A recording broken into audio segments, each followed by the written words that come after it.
जय महेश। आज आज यहाँ उपस्थित सभी लोगों को मेरा प्यार भरा नमस्कार। माहेश्वरी महिला संगठन मालदा के अंतर्गत विवाह संबंध सहयोग समिति को बहुत बहुत धन्यवाद। खासकर कुसुमलता जी, ज्योति जी, अमृता साडा, पविता आंटी एंड सभी सहयोगी को, यहाँ आज जो कोई भी उपस्थित है सभी को मेरा प्यार भरा नमस्कार। आज पविता आंटी, अमृता भाभी, कुसुमलता जी और ज्योति जी के विश्वास और प्रयास के कारण मैं आप सभी से एक साथ एक ऐसे टॉपिक के ऊपर बात करने जा रही हूँ जो सदियों से ही हमारे जीवन में बहुत बहुत महत्वपूर्ण है।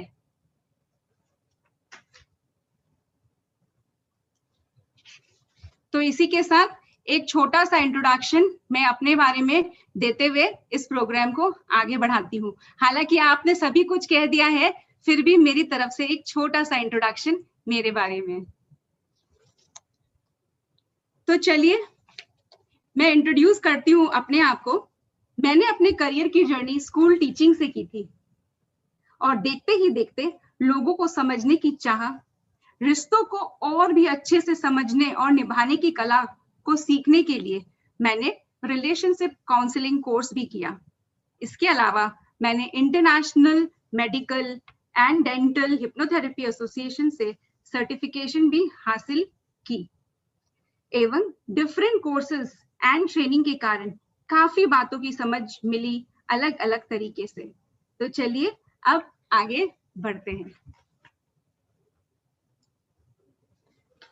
रिलेशनशिप, तो रिश्ते कई प्रकार के होते हैं, जैसे माता पिता का, भाई बहन का, गुरु शिष्य का, पति पत्नी का, व्यापार का या मित्र का। हर रिश्ते अलग होते हैं, पर आज मैं केवल पति पत्नी यानी कि कपल्स के रिश्तों को ध्यान में रखते हुए कुछ बातें, देखने सुनने का तरीका, देखने सुनने का नजरिया, आपसी तालमेल के बारे में बात करूंगी। आप सभी इन बातों को ऑलरेडी जानते हैं। बहुत कुछ सुन के भी मुझे लगा बहुत सी एक्सपेक्टेशंस है, बहुत सी बातें हैं, काश मैं उन सब पे खरी उतरूं। ऑलरेडी हम जानते हुए भी जिंदगी की इस हलचल में कहीं ना कहीं हमारा ध्यान इन बातों पर नहीं जा पाता या जाना बंद हो जाता है। तो चलिए आज फिर उन बातों पर ध्यान देते हैं। इस प्रोग्राम को मैं आप सभी के साथ स्टार्ट करना चाहूंगी। मेरा एक रिक्वेस्ट था कि आई आस्क्ड कि आप सभी एक पेपर और पेन लेके बैठे हैं। उम्मीद है आप लेके बैठे हैं, अगर नहीं भी लिए तो प्लीज ले लीजिए। एक बहुत इंटरेस्टिंग सा एक्सरसाइज मैं करवा रही हूँ जिसके द्वारा आप अपने आप को या आप अपने somebody important जो आपकी जिंदगी में बहुत इंपॉर्टेंट है उसके बारे में कुछ एक अलग तरीके से हम समझ पाएंगे। तो मैं एक्सपेक्ट करती हूँ कि यहाँ पे सभी उपस्थित लोगों के पास एक पेन और एक पेपर है और उस पेन और उस पेपर को आप ऐसे दो भाग में डिवाइड कर लीजिए। डिवाइड करने के बाद एक तरफ आप बिल्कुल ईमानदारी से अपने सबसे प्रिय, वो चाहे कोई भी हो, सबसे प्रिय लगने वाला व्यक्ति जिसकी एक कोई ऐसी बात जो आपको अच्छी नहीं लगती हो या जिससे तकलीफ होती हो और आप चाहते आई विश कोई जादुई छड़ी हो तो मैं उसे चेंज करवा दूं, उस बात को अपने लेफ्ट हैंड साइड वाले कॉलम में लिख डालिए। जब लिख जाए तो एक जन मुझे इशारा कर दीजिएगा, बिकॉज ये स्क्रीन शेयरिंग की वजह से मैं सबको नहीं देख पा रही हूँ। आई होप मेरे इंस्ट्रक्शंस क्लियर है। और अगर कपल्स को लेके अगर लिखते हो तो भी बहुत बहुत वेलकम है, वरना किसी भी एक जन के बारे में प्लीज लिख डालिए। 2 मिनट आप सभी को समय देती हूँ सोच के कोई भी एक ऐसी बात जो अगर आप चाहे कोई जादुई छड़ी से चेंज हो जाए तो उस बात को लिख डालिए और पेपर को फोल्ड करके रख दीजिए। एंड तक चलेगा ये कार्यक्रम। उम्मीद करती हूँ ऐसा लिख लिया गया होगा।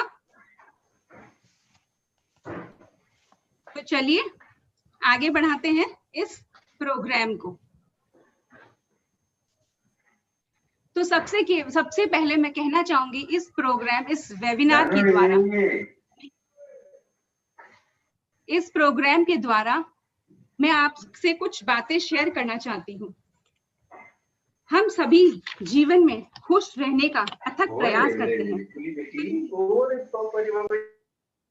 सबको रिक्वेस्ट है अगर हो सके तो प्लीज म्यूट कर लीजिएगा अपने आप को, ताकि हम सबका ध्यान इसी तरफ रहे और मैं कुछ भी अगर कंट्रीब्यूट कर पाऊंगी तो मैं अपने आप को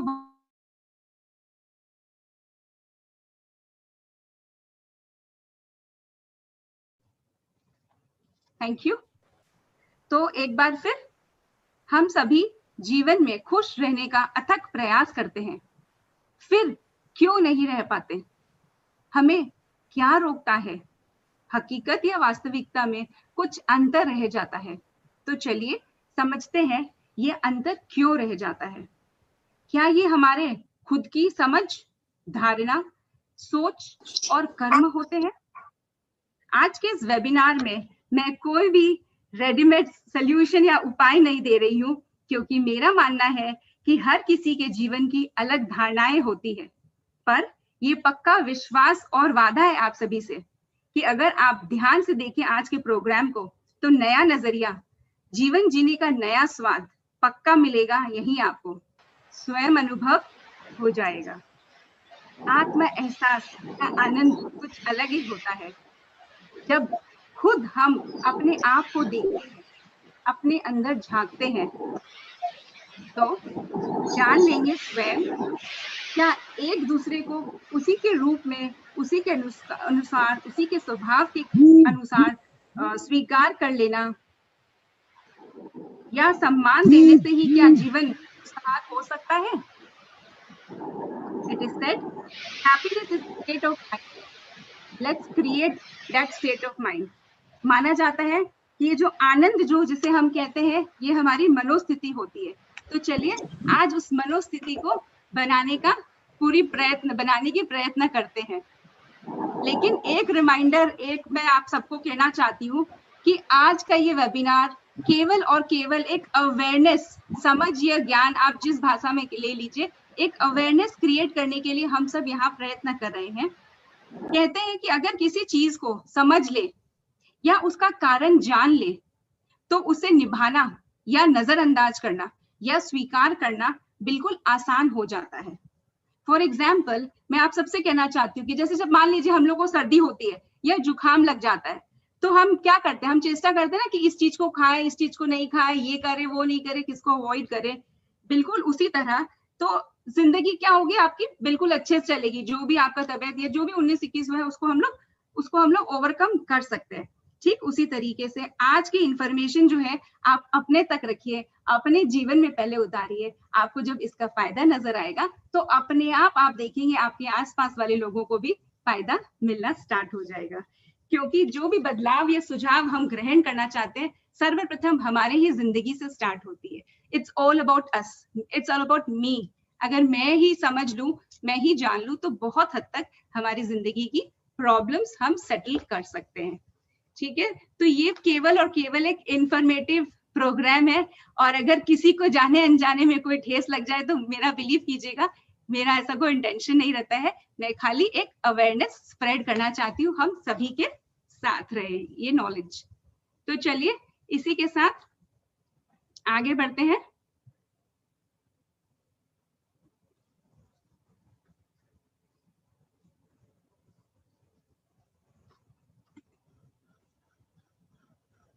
इस स्क्रीन जो है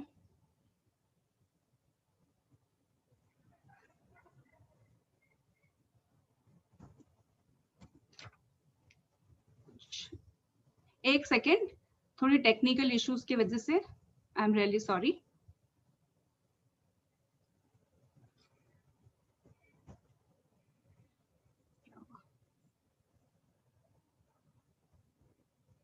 ओके, तो चलिए स्टार्ट करते हैं। गठबंधन द्वारा ही हम एक नए रिश्ते की शुरुआत करते हैं। शादी एक पवित्र वादा है, विश्वास, प्यार और समझ के नाम का। पति पत्नी के रिश्ते में दो आत्माओं का मिलन है। दो अलग अलग परिवार, परिवेश, विचार और समझ का भी मिलन होता है। तो आगे बढ़ते हैं। हम सभी उम्मीद करते हैं इससे इस चीज को समझते हैं और जानते हैं और एक्सपीरियंस किए भी हैं, और जो नहीं एक्सपीरियंस किए हुए लेटर और सूनर उनकी जिंदगी में ये एक्सपीरियंस आ जाएगा गठबंधन का। तो इसके साथ आगे बढ़ते हैं। अब आती है बात मैरिज की, गठबंधन यानी मैरिज। तो ये लव मैरिज हो या अरेंज मैरिज हो, या लव करके अरेंज करवा लिया जाए, किसी भी तरह की शादी को नए जैसे बनाए रखने के लिए कुछ बातों का तो ध्यान बिल्कुल रखना ही पड़ता है, और पक्के से रखना भी चाहिए, जिससे हमारी 50 साल की शादीशुदा जिंदगी भी कल की जैसी नई और सुहानी लगे। पर यहाँ मैं एक बात पे स्ट्रेस देना चाहूंगी और आप सभी का ध्यान लाना चाहूंगी कि जितना भी कह लीजिए, जितने भी बायोडाटास हम लोग देख लिए, 50 बायोडाटास देखने पर भी शादी उसी से होती है जो इस जीवन में हमारी जीवन साथी बनना निश्चित होता है। चलिए इन सब बातों को हम आगे समझते जाएंगे। ये बहुत ही कॉमन तरीके से मैं स्टार्ट कर रही हूँ ताकि धीरे धीरे भूमिका बना सकूं और जो मैं कहना चाहूँ उसे कह सकूं। तो अब बात आती है रिश्तेदारी की। जब नए रिलेशंस, जब कहीं भी जिंदगी में हमारे रिलेशंस बनते हैं, तो रिलेशंस मैं इस तरीके से समझाना चाहती हूँ कि इस रिलेशंस को समझते हैं, अगर ये परिवार के एंगल से हम देखते हैं तो बिल्कुल इस गाड़ी के 4 पहियों की जैसी हमारी रिश्तेदारी होनी चाहिए। घर में आपसी, जैसे एक गाड़ी का अगर एक भी टायर सही नहीं चले तो रिश्तेदारी बिल्कुल सही नहीं चले, गाड़ी बिल्कुल सही नहीं चलेगी। ठीक उसी प्रकार अगर हमारे घर में आपसी तालमेल, भरोसा, प्रेम, विश्वास, किसी भी तरह का एक किंतु परंतु जब आने लगता है तो थोड़ा सा डिफिकल्टी आने लगता है। इसीलिए इस गाड़ी में जैसे चारों चक्के बराबर होते, समान होते, वैसे हमें पारिवारिक तालमेल को बनाए रखना पड़ता है और बनाए रखना चाहिए। हम आगे समझेंगे किस तरीके से बनाए रखते हैं। और अगर आज का हमारे टॉपिक के अकॉर्डिंग हम हस्बैंड वाइफ के एंगल से समझते हैं तो हस्बैंड वाइफ भी गाड़ी के बिल्कुल लेफ्ट एंड राइट पहियों के जैसे होते हैं।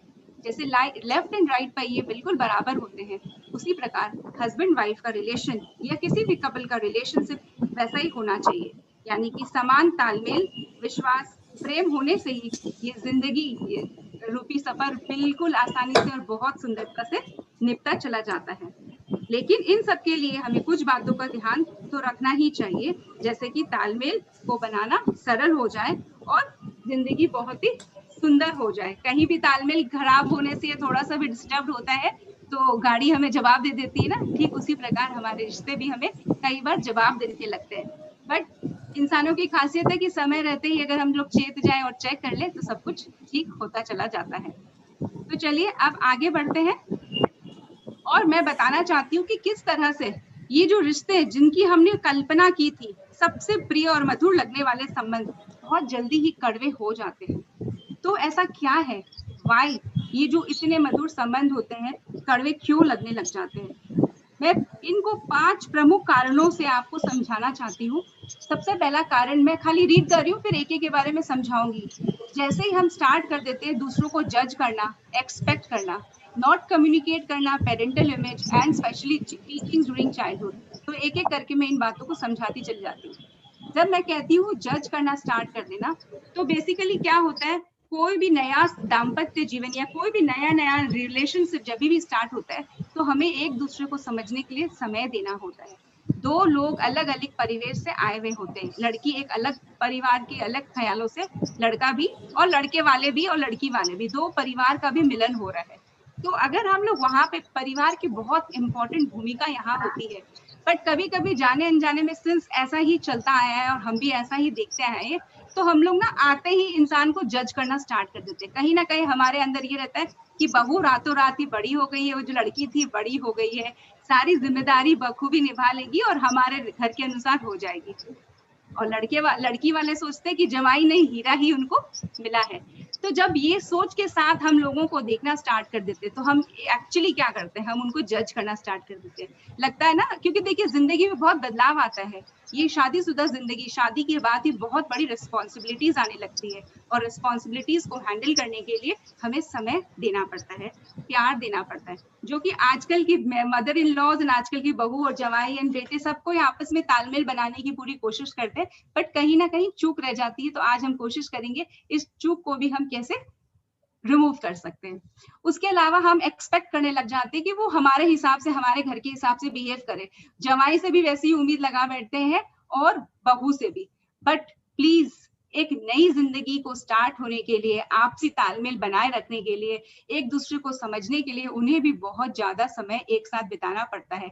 बट हमें लगने लग जाता है ना, शादी होते ही बदल गया, हमें समय नहीं दे रहा, ये हमें समय नहीं दे रही। बहुत सारी ऐसी बातें अगर हम लोग अपने अंदर झांके ना तो इन सबको कोरिलेट कर सकते हैं। बट इस समय ये जो टाइम होता है, ये इनिशियल 1-1.5 साल ही बहुत इंपॉर्टेंट होता है आपसी तालमेल को बनाए रखने के लिए, कंटिन्यू रखने के लिए। बट यही अगर हम एक दूसरे पे एक्सपेक्ट करने लग जाते हैं, एक्सपेक्ट के अलग अलग मायने हैं जो मैं आपको आगे समझाऊंगी। अभी मैं खाली ऊपरी ऊपरी तौर समझा रही हूँ कि वो डू वी स्टार्ट एक्सपेक्टिंग। उसके अलावा अगर हमें कोई चीज समझ नहीं आती तो हम मन के अंदर गांठ मतलब मुंह बंद कर लेते कि अपने आप समझेगी, हम नहीं बताएंगे। तो कहीं ना कहीं जो हम ये नॉन कम्युनिकेशन स्टार्ट कर देते हैं, ये जो ड्रम शराड्स खेलना स्टार्ट करते हैं कि मेरी आंखों को देख के तुम समझ लो, ये जिंदगी में ऐसा होता नहीं है। तो जहां दरकार हो मन खोल के समय अनुसार और तरीके के अनुसार हमें अपने मन की बात बिल्कुल कहनी चाहिए। But again let me tell you, समय अनुसार और there is always a way of telling things. हमेशा एक तरीका होता है, उस तरीके को ध्यान रखते हुए अपने मन की बात सामने वाले तक पहुंचाना होगा, क्योंकि हमारे माइंड को कोई नहीं पढ़ सकता, हमारे मन को कोई नहीं पढ़ सकता। उसके अलावा आज मैं खास ध्यान पेरेंटल इमेज, पेरेंट के आपसी संबंध, माता पिता के आपसी संबंध के बारे में कुछ कहना चाहती हूँ। माता पिता के आपसी संबंध से ही बच्चे में संस्कार रोपण होता है, और ये एक संस्कार रोपण माता पिता का संबंध बहुत बड़ी भूमिका निभाते हैं। बचपन में ही रिश्ते के बारे में एक धारणा बनने लगती है। आपको अभी लग रहा होगा कि मैं क्या बोल रही हूँ, बट ये बहुत इंपॉर्टेंट पॉइंट है, आप इसे ध्यान में रखिएगा। स्पेशली आज की युवा पीढ़ी जो वुड बी पेरेंट्स या ऑलरेडी छोटे बच्चों की पेरेंट्स है, उनके लिए मैं एंड तक आपको समझाती चली जाऊंगी कि मैं माता पिता के संबंध के बारे में क्या कहना चाहती हूँ। उसके अलावा आजकल समय बदल गया है, बदलते समय में ये जो लड़की और लड़का का जो भेदभाव है वो भी बदल जाना बिल्कुल स्वाभाविक है, और जितनी जल्दी ये भेदभाव बदल जाता है उतना ही अच्छा है। ये इससे मैं क्या कहना चाहती हूँ, ये आपको लग रहा है कि आजकल सब बदल गए हैं, बट बदलते हुए भी जाने अनजाने में हम क्या कर जाते हैं एज पेरेंट्स, या हमारे साथ होता है या उनके हमारे पेरेंट्स के साथ होता है, और हम अपनी आने वाली जनरेशन के साथ भी ऐसा करते हैं, तो क्या कर जाते हैं, तो बिल्कुल हम भूल जाते हैं कि हम मनुष्य के बच्चे को पाल रहे हैं। कहीं ना कहीं हम घोड़े को या मशीन को पालने की, उस मशीन को पालने का जैसा काम करने लगते हैं। तो what do I mean by it, मेरा ऐसा कहना है कि कहीं ना कहीं हम बच्चों को पढ़ा लिखा कर हम उनके मन में, देखिए बच्चे बहुत सेंसिटिव है, हमारे एक्सप्रेशन से भी इस चीज को भाप पाते हैं, और उनके मन में कहीं ना कहीं पढ़ाई को लेकर ऐसी धारणाएं बनने लगती है कि पढ़ाई करके वो बहुत ही इंडिपेंडेंट हो जाएगा या इंडिपेंडेंट हो जाएगी, किसी पे डिपेंडेंट नहीं रहेगी, ना रहेगा, ना किसी के आगे हाथ फैलाना पड़ेगा, बाहर विदेश सेटल हो जाएगा वगैरह वगैरह। हम एक्सपेक्टेशंस या हम अपनी उम्मीदें उनमें भरने लगते हैं, और हम इनको ऐसा सिखाने लग जाते हैं कि वो इंडिपेंडेंट और अपने पैरों पे खड़ा हो जाएगा या हो जाएगी। तो इंडिपेंडेंट होना और इन शब्दों को, और रिलेशनशिप में कोई जिंदगी में किसी के साथ कोई कॉम्प्रोमाइज नहीं करना पड़ेगा वगैरह, ऐसे वर्ड्स हम जो यूज कर जाते हैं जाने अनजाने में, इन वर्ड्स का क्या प्रभाव पड़ता है चलिए आज हम समझते हैं। तो ये जो कॉम्प्रोमाइज जैसे शब्द जो होते हैं कि डिपेंडेंट नहीं रहेंगे, इंडिपेंडेंट बन जाएंगे, पैरों पे खड़े हो जाएंगे, ये वर्ड सुनने में बहुत अच्छे लगते हैं, बट ये सारे वर्ड्स मैं कह देती हूँ बहुत हैवी वर्ड्स है। व्हेन आई से हैवी वर्ड्स मतलब हमारे मन पे क्या छाप छूट जाती है। हमारे मन में रिलेशनशिप का मतलब ही या इंडिपेंडेंस का मतलब ही या रिलेशनशिप का मतलब ही कॉम्प्रोमाइज वर्ड के साथ, कि जिंदगी में कॉम्प्रोमाइज तो करना पड़ता है, देख सुन के चलना पड़ता है। But I request each one of you, अगर हम अपने वर्ड्स को नाप तोल ले, कॉम्प्रोमाइज के बदले हम ये सिखा दे कि पढ़ाई लिखाई से हम हम्बलनेस, इंसानियत और अनकंडीशनल प्यार सीखते हैं, अनकंडीशनल एक्सेप्टेंस समझ सीखते हैं, तो ऐसे वर्ड्स बच्चों के मन में एक अलग धारणाएं डालती है। तो ये मैं कहना चाहती हूँ कि हमारे वर्ड्स जो है ना बच्चों के मन में, स्पेशली फॉर्मिंग ईयर्स, जो इनके कुछ ईयर्स है जो मैं आगे आपसे डिस्कस करूंगी, उन ईयर्स में हमारे बच्चों के मन पे बहुत प्रभाव पड़ता है जब हम उनसे ऐसी बातें करते हैं। और बातें नहीं भी करके हमारे कहीं ना कहीं हमारी फीलिंग्स भी वहां तक ट्रांसफर हो जाती है। मैं नहीं कहती हूँ कि ये फीलिंग्स ट्रांसफर करना गलत है, कहीं ना कहीं हम अपने ही एक्सपीरियंसेस अपने बच्चों, हम जो हमसे जो हुआ नहीं, हम नहीं कर पाए, वो हम चाहते हैं हमारे बच्चे, जो चीज हम झेले हमारे बच्चे ना झेले, इसीलिए हम उनको वैसे ही पहले से ही सिखाना चाहते हैं कि लाइफ कॉम्प्रोमाइज होता रहता है, ये होता है, but compromise is a very very heavy word. In words को ना यूज करके एक्सेप्ट रेस्पेक्ट एंड एक्सेप्टेंस जैसे वर्ड्स बहुत इंपॉर्टेंट होते हैं। कि देखिए हम लोग अलग अलग संस्कार से ना, एक बेटा बेटी भी अपने माँ बाप के संस्कार से डिफरेंट होता है, हर प्राणी यहाँ पे अलग अलग संस्कार लेके आता है। तो कहीं ना कहीं सबको उनके संस्कारों के अनुसार हम एक्सेप्ट करते हुए चले जाए अगर, तो ये क्वेश्चन मार्क जो आता है ना, वो ऐसा क्यों करती है, वो ऐसा क्यों करता है, बहुत हद तक कम होते चले जाएंगे। वो मैं आपको आगे भी समझाते जाऊंगी कि क्या मैं मीन कर रही हूँ इन सब बातों से। ये एक बहुत ही समराइज रूप से मैं आपको बताना चाह रही हूँ इस वेबिनार में हम क्या करने जा रहे हैं। तो इस वजह से अगर हम अपने वर्ड्स को माप लेते हैं या अपनी धारणाएं को माप लेते हैं। हेलो हेलो यस आ रही है आपकी आवाज? आवाज आ रही है माधुरी, कंटिन्यू। आ रहा है। हाँ, एक सेकेंड। हाँ, वो वीडियो कोई स्टॉप हो गया है, वीडियो आप लोग के एंड से कहीं स्टॉप हो गया है। थैंक यू ठीक है। तो लगता है कंप्यूटर को भी मेरी भाषा बहुत भारी लग रही है, वो भी इसे कॉम्प्रोमाइज समझ के मुझे ही ऑफ कर दिया है। एनीवेज, कंप्यूटर को भी झेलना, आज तो लैपटॉप को भी झेलना जी। चलिए कोई बात नहीं, लैपटॉप को भी इस बात को झेलना होगा, क्योंकि मुझे पूरा विश्वास है अंत तक वो भी मेरी इस बात से बिल्कुल सहमत हो जाएगा कि जो मैं कहना जा रही हूँ वहां पे कोई ना कोई बात का वजनी बात है, there is something deeper. Okay, तो चलिए, तो मेरा कहना ये था कि बिल्कुल हमें आज पढ़ लिख के हम अपने पैरों पे खड़े होते हैं, बहुत होशियार और होनहार होते हैं, but at the same time I must tell you, हम हर कोई पढ़ाई लिखाई की वजह से, इंसानियत भी बहुत इंपॉर्टेंट चीज होती है, बीइंग सोशल बीइंग्स, हम सब इंसान हैं, इंसानों को एक्सेप्ट करने की कला भी हम पढ़ाई से ही, ऊंच नीच का ज्ञान, अच्छा बुरा का ज्ञान भी आसान, धीरे धीरे हम इस चीज को ग्रहण कर पाते हैं। तो पढ़ाई लिखाई बिल्कुल ऑफ कोर्स हम सब करते हैं, बट पढ़ाई के लिखाई के साथ हम क्या सीख सकते हैं? हम्बलनेस, इंसानियत, अनकंडीशनल लव एंड कंपैशन, इन सबको मैं आगे एक्सप्लेन करती चली जाऊंगी।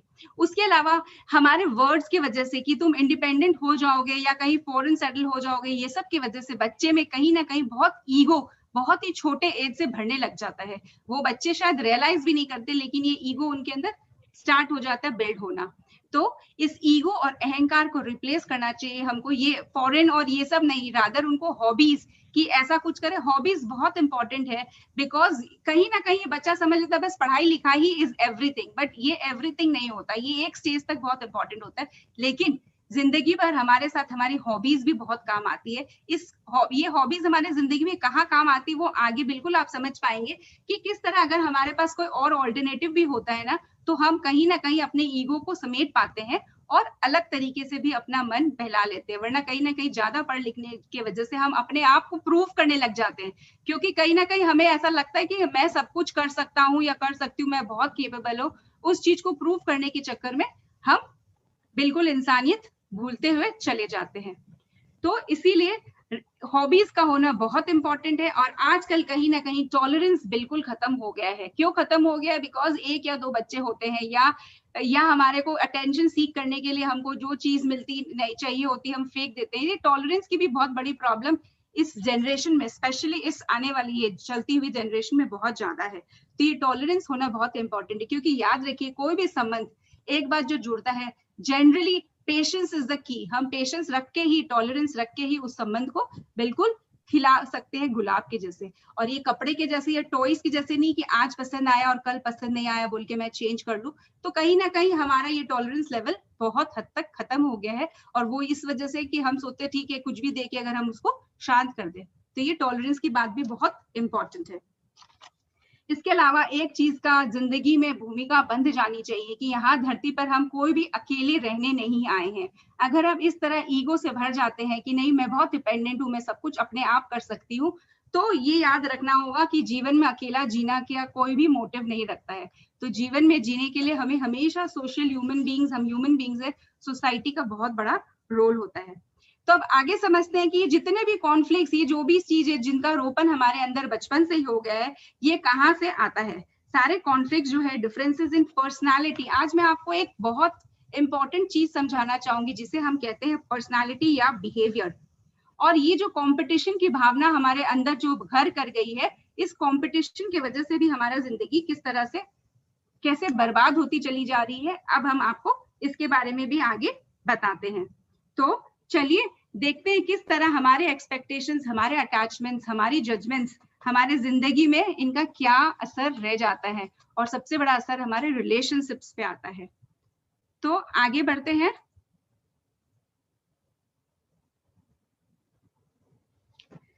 तो किसी भी रिलेशनशिप ये सक्सेसफुल होगी या फेलियर होगा, ये किस चीज पे डिपेंड करता है हम समझते हैं। तो कोई भी रिश्ता, चाहे वो पति पत्नी का, सिंस आज हम लोग कपल रिलेशंस के बारे में बात करें तो मैं कपल्स के अनुसार समझाती हूँ कि कोई भी रिलेशनशिप दो जनों का यूनियन है, दो जन साथ मिलते हैं, एक लड़का एक लड़की या एक पुरुष एक स्त्री, तब जाके कोई संबंध में हम जुड़ते हैं। तो देखिए यहाँ पे हम बहुत अच्छे से जानते हैं कि हम दो परिवारों से अलग अलग जगह से आए हुए रहते हैं। तो क्या चीज है जिसकी वजह से हमारे रिलेशनशिप या तो इस तरह से खिलेंगे या और जिप्ट होके एक साथ रहेंगे। तो मैं इसको इस एग्जाम्पल से समझाती हूँ। ये जो बाएं हाथ में आप ये जो डब्बा देख रहे हैं, इसे समझ लीजिए एक नया घर, एक नया दाम्पत्य जीवन का नई यहाँ का स्टैंड पॉइंट है, स्टार्टिंग पॉइंट है। दो लोग अपने जीवन को एक साथ बिताने के लिए एक साथ मिलजुल के स्टार्ट करते हैं। अगर वो अपनी आपसी तालमेल को बनाए रखते हैं तो बिल्कुल इसी तरह सुंदर रिश्ते खिल उठते हैं, वो कोई भी रिश्ता हो। बट सिंस आज हम कपल्स के बारे में बात करें तो एक साथ चल के, एक साथ रह के, और थोड़ा प्रेशर्स और तालमेल समझते समझते समय के साथ अगर हम समय दें तो हमारा रिलेशंस बिल्कुल इस तरह से ब्लूम हो जाता है, खिल उठता है। और अगर इसको हम इस एग्जाम्पल से समझाने की कोशिश करते हैं, ये सब हम जानते हैं बट कहीं ना कहीं भूल जाते हैं कि देखिए जैसे ये जिप के दो साइड्स है, ये एक लड़की एक लड़का अगर हम समझ लेते हैं तो बिल्कुल दो अलग अलग दिशाओं से आने वाले, अगर आपस में सही तालमेल रखते हैं तो ही ये जीवन भर एक जैसे होके साथ इनका निभ जाता है। और वहीं अगर ये यहाँ पे अगर हम कभी ज्यादा जोर प्रेशर लगा देते तो चेन का क्या अवस्था होता है आप सभी जानते हैं, ज्यादा जोर लगाने से जिप बिल्कुल काम की नहीं होती है।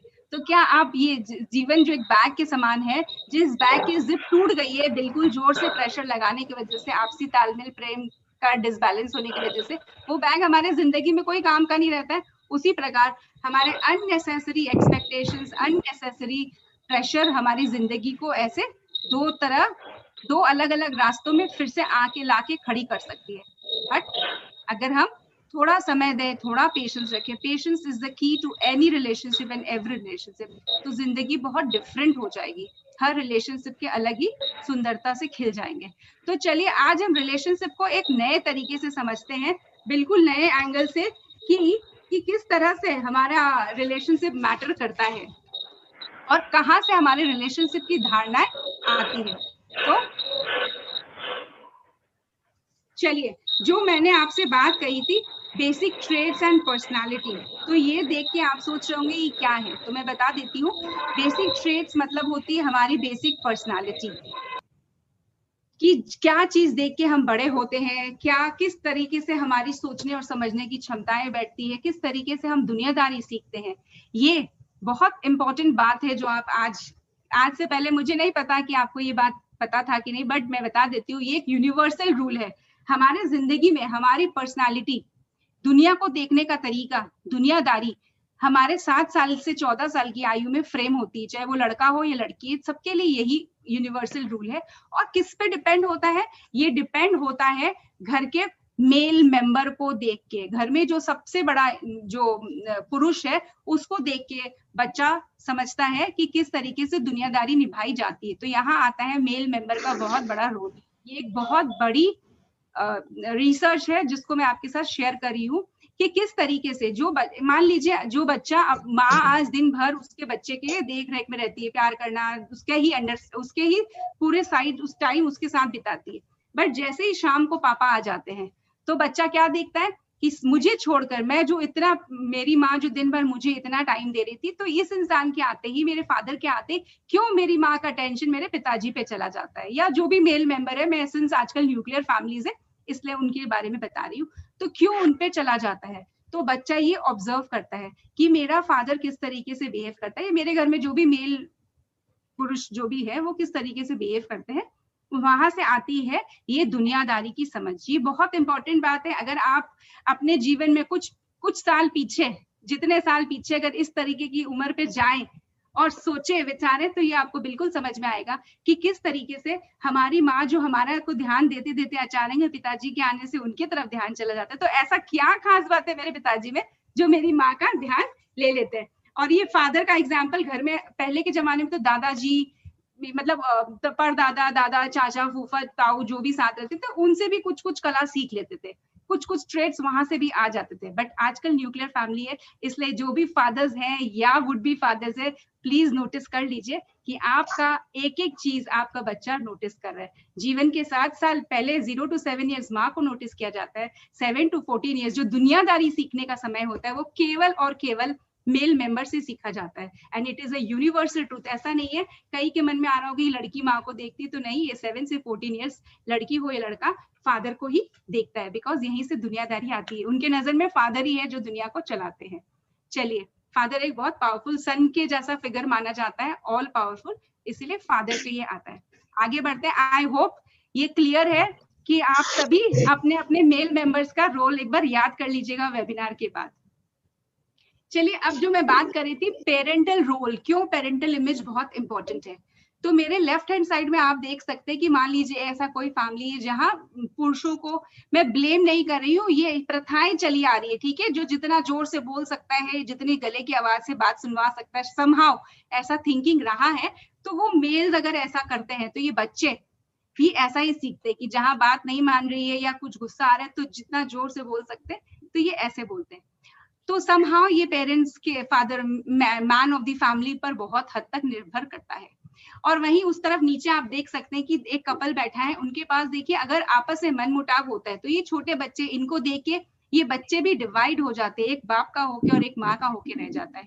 ये बच्चे भी दुनिया को ऐसा ही समझते हैं, इनके लिए एक ही जेंडर, जिस बच्चे को फादर इंपॉर्टेंट लगता है, फादर का रोल वो अडॉप्ट कर लेता है, उस बच्चे का नजरिया जीवन को लेके वैसे ही हो जाता है। कहीं ना कहीं हमारे आपसी संबंध भी हमारे बच्चों को भी इस तरीके से डिवाइड कर देता है। तो आपसी संबंध बहुत इंपॉर्टेंट होते हैं तरीके से रखने के लिए। और वहीं आप राइट हैंड साइड देख सकते हैं, अगर कपल्स डिस्कस करते कोई भी बात को और बच्चे को लेके करते, स्पेशली अगर उनसे रिलेटेड बात हो, तो बच्चा भी इसी उम्र से रिस्पॉन्सिबिलिटी लेना, एक दूसरे के साथ कैसे जीवन में husband and wife, mother and father मिलके हमें पालते हैं, इस चीज का अनुभव होता है। वरना कहीं ना कहीं किसी एक को ही हम हीरो बना देते हैं और दूसरों को अपने मन में विलन बांध के रख लेते हैं। But I must tell you कि दोनों का रोल होता है, मदर एंड फादर बहुत मेहनत से हमें पाल पोस के बड़ा करते हैं। तो ये कहीं ना कहीं रिस्पॉन्सिबिलिटीज हमारे जीवन में जो आती है, और दोनों सेक्स, मेल एंड फीमेल को सही मायने में इंपॉर्टेंस देने का रोल भी यहाँ से ही आ जाता है। तो देखिए किस तरीके से ये मिलजुल के बात करें, और वो दोनों को देख रही है। आपका ध्यान होगा ये बाप पिताजी को ज्यादा देख रही है, क्योंकि ये 7 से 14 साल वाली चीज जो मैं बोली उसी को बताने के लिए। और वहीं मैं कहना चाहती हूँ, पहले हम मानते थे कि हम लोग बच्चों से ना छुप के बातें करें, but let me tell you, आज के बच्चे बहुत सेंसिबल है। अगर उनसे रिलेटेड कोई भी बात है तो बिल्कुल इनको इन्वॉल्व करना बहुत जरूरी होता है। तो वो जिंदगी में हर चीज की, देखिए किसी, सिंस हम दो व्यक्ति है, दोनों की अपनी अपनी सोच होगी, अपनी अपनी धारणाएं होगी। एक किसी चीज को यस बोलेगा, एक किसी चीज को नो बोलेगा, बट यस और नो के बावजूद कैसे हम एक मिड वे सोल्यूशन निकालते हैं। ऐसा नहीं कि खाली जो मैं बोल दी वही चलेगा या खाली जो हस्बैंड बोल देता वही चलेगा, नहीं, दोनों मिलजुल के निकालते हैं। तो इसीलिए बच्चे को इन्वॉल्व करना, उनसे रिलेटेड जो भी बातें हैं उनसे इन्वॉल्व करना बिल्कुल सही है। कहीं ना कहीं ये हमारी पहले की टीचिंग्स ऐसे थी कि नहीं, बच्चों को अंदर रख के ही बात करें, बट उनसे रिलेटेड जो भी चीज उचित हो, देखिए हर चीज उचित अनुचित होती है हम जानते हैं, तो जो भी चीज उनसे रिलेटेड हो तो उन सबको लेके बैठना चाहिए। बहुत इंपॉर्टेंट, पेरेंटल टाइम बहुत इंपॉर्टेंट है। यहीं से हम दोनों सेक्स, मेल एंड फीमेल को रेस्पेक्ट देना सीखते हैं, और अपने हर एक्शंस, कोई भी डिसीजन का एक रिस्पॉन्सिबिलिटी होती है, उसको भी लेना सीखते हैं। तो चलिए, इसीलिए चाइल्डहुड एक्सपीरियंसेस बहुत मैटर करता है। एंड एकदम जोर से, मुंह से, मन से बोलना चाहूंगी, जो अब फादर है, जो जिन्होंने पहले किया अवेयरनेस के साथ, हम उसको भी आज भुला देंगे और कैसे उसको ओवरकम कर सकते हैं। लेकिन जो हमारे फ्यूचर के फादर्स बनने वाले हो, इस चीज का ध्यान रख लीजिए कि आपको ऑब्जर्व करने वाला बहुत है, सारा ब्लेम माओ पे नहीं आ सकता है, फादर्स का भी बहुत इंपॉर्टेंट रोल होता है। तो चलिए आगे चलते हैं और समझते हैं कि जो मैं आपको पर्सनालिटी और ट्रेड्स बता रही थी, तो बेसिकली संसार में केवल और केवल 2 तरह की ही पर्सनालिटी वाले लोग होते हैं। ये आपको सुनकर बड़ा आश्चर्य लग रहा होगा, बट मेरा प्रॉमिस है, मेरा पक्का विश्वास है कि आज ये चीज समझ, आज ये चीज समझ के आप बहुत अच्छे से, मैं एंड में पूछूंगी कि बिल्कुल है कि नहीं, बिल्कुल ये दो तरह के ही लोग हैं कि नहीं संसार में, ये आपको पता चलेगा। अच्छा, और ये बताने का रीजन यही है, आप इसको प्लीज बहुत ध्यान से सुनिएगा, ठीक है। और मैं इस स्लाइड को बहुत ही धीरे धीरे जाऊंगी ताकि आप लोग, और दिखाने, मेरा एम ये है कि आप जान पाएंगे कि लोग ऐसा बिहेव करते हैं तो क्यों बिहेव करते हैं। तो जो भी आप वो लिखे थे ना पहले वाले पेपर में, तो आप थोड़ा सा ध्यान दीजिएगा इस स्लाइड पर। तो चलिए समझते हैं पर्सनालिटी और ट्रेड्स को। तो धरती पे केवल और केवल दो तरह के ही लोग होते हैं, एक होते हैं हेड रूल वाले, एक होते हैं हार्ट रूल वाले। हेड रूल वाले और हार्ट रूल वाले, लेट मी टेल यू, दोनों ही सही होते हैं। ऐसा कुछ नहीं कि हेड रूल वाला स्पेशल होता है या हार्ट रूल वाला स्पेशल होता है। ये केवल और केवल दो तरीके के ही लोग बिहेवियर सीखते हैं। तो जो मैं हेड रूल कह रही हूँ, तो व्हाट डू आई मीन, आप देखिएगा, आप अपने जिंदगी से कनेक्ट करना यहीं से स्टार्ट कर लीजिएगा और एक पेपर में यह मन पे लिख लीजिएगा कि आप कहाँ हैं और आपका हस्बैंड कहाँ है या आपकी वाइफ कहाँ है, और अगर शादी नहीं हुई है तो आपका फ्यूचर पार्टनर इन दोनों में से कहाँ लैंड करता है, ये कहाँ रहता है, ताकि आपको इमेज, उसकी इमेज वैसे ही बनने लगेगी, तो जिंदगी में बहुत सारी चीजें सुलझने लग जाएगी ऑटोमेटिक। तो ये जो हार्ट रूल वाले, हेड रूल वाले होते हैं, ये बहुत ही सोच समझ के खर्चने वाले होते हैं।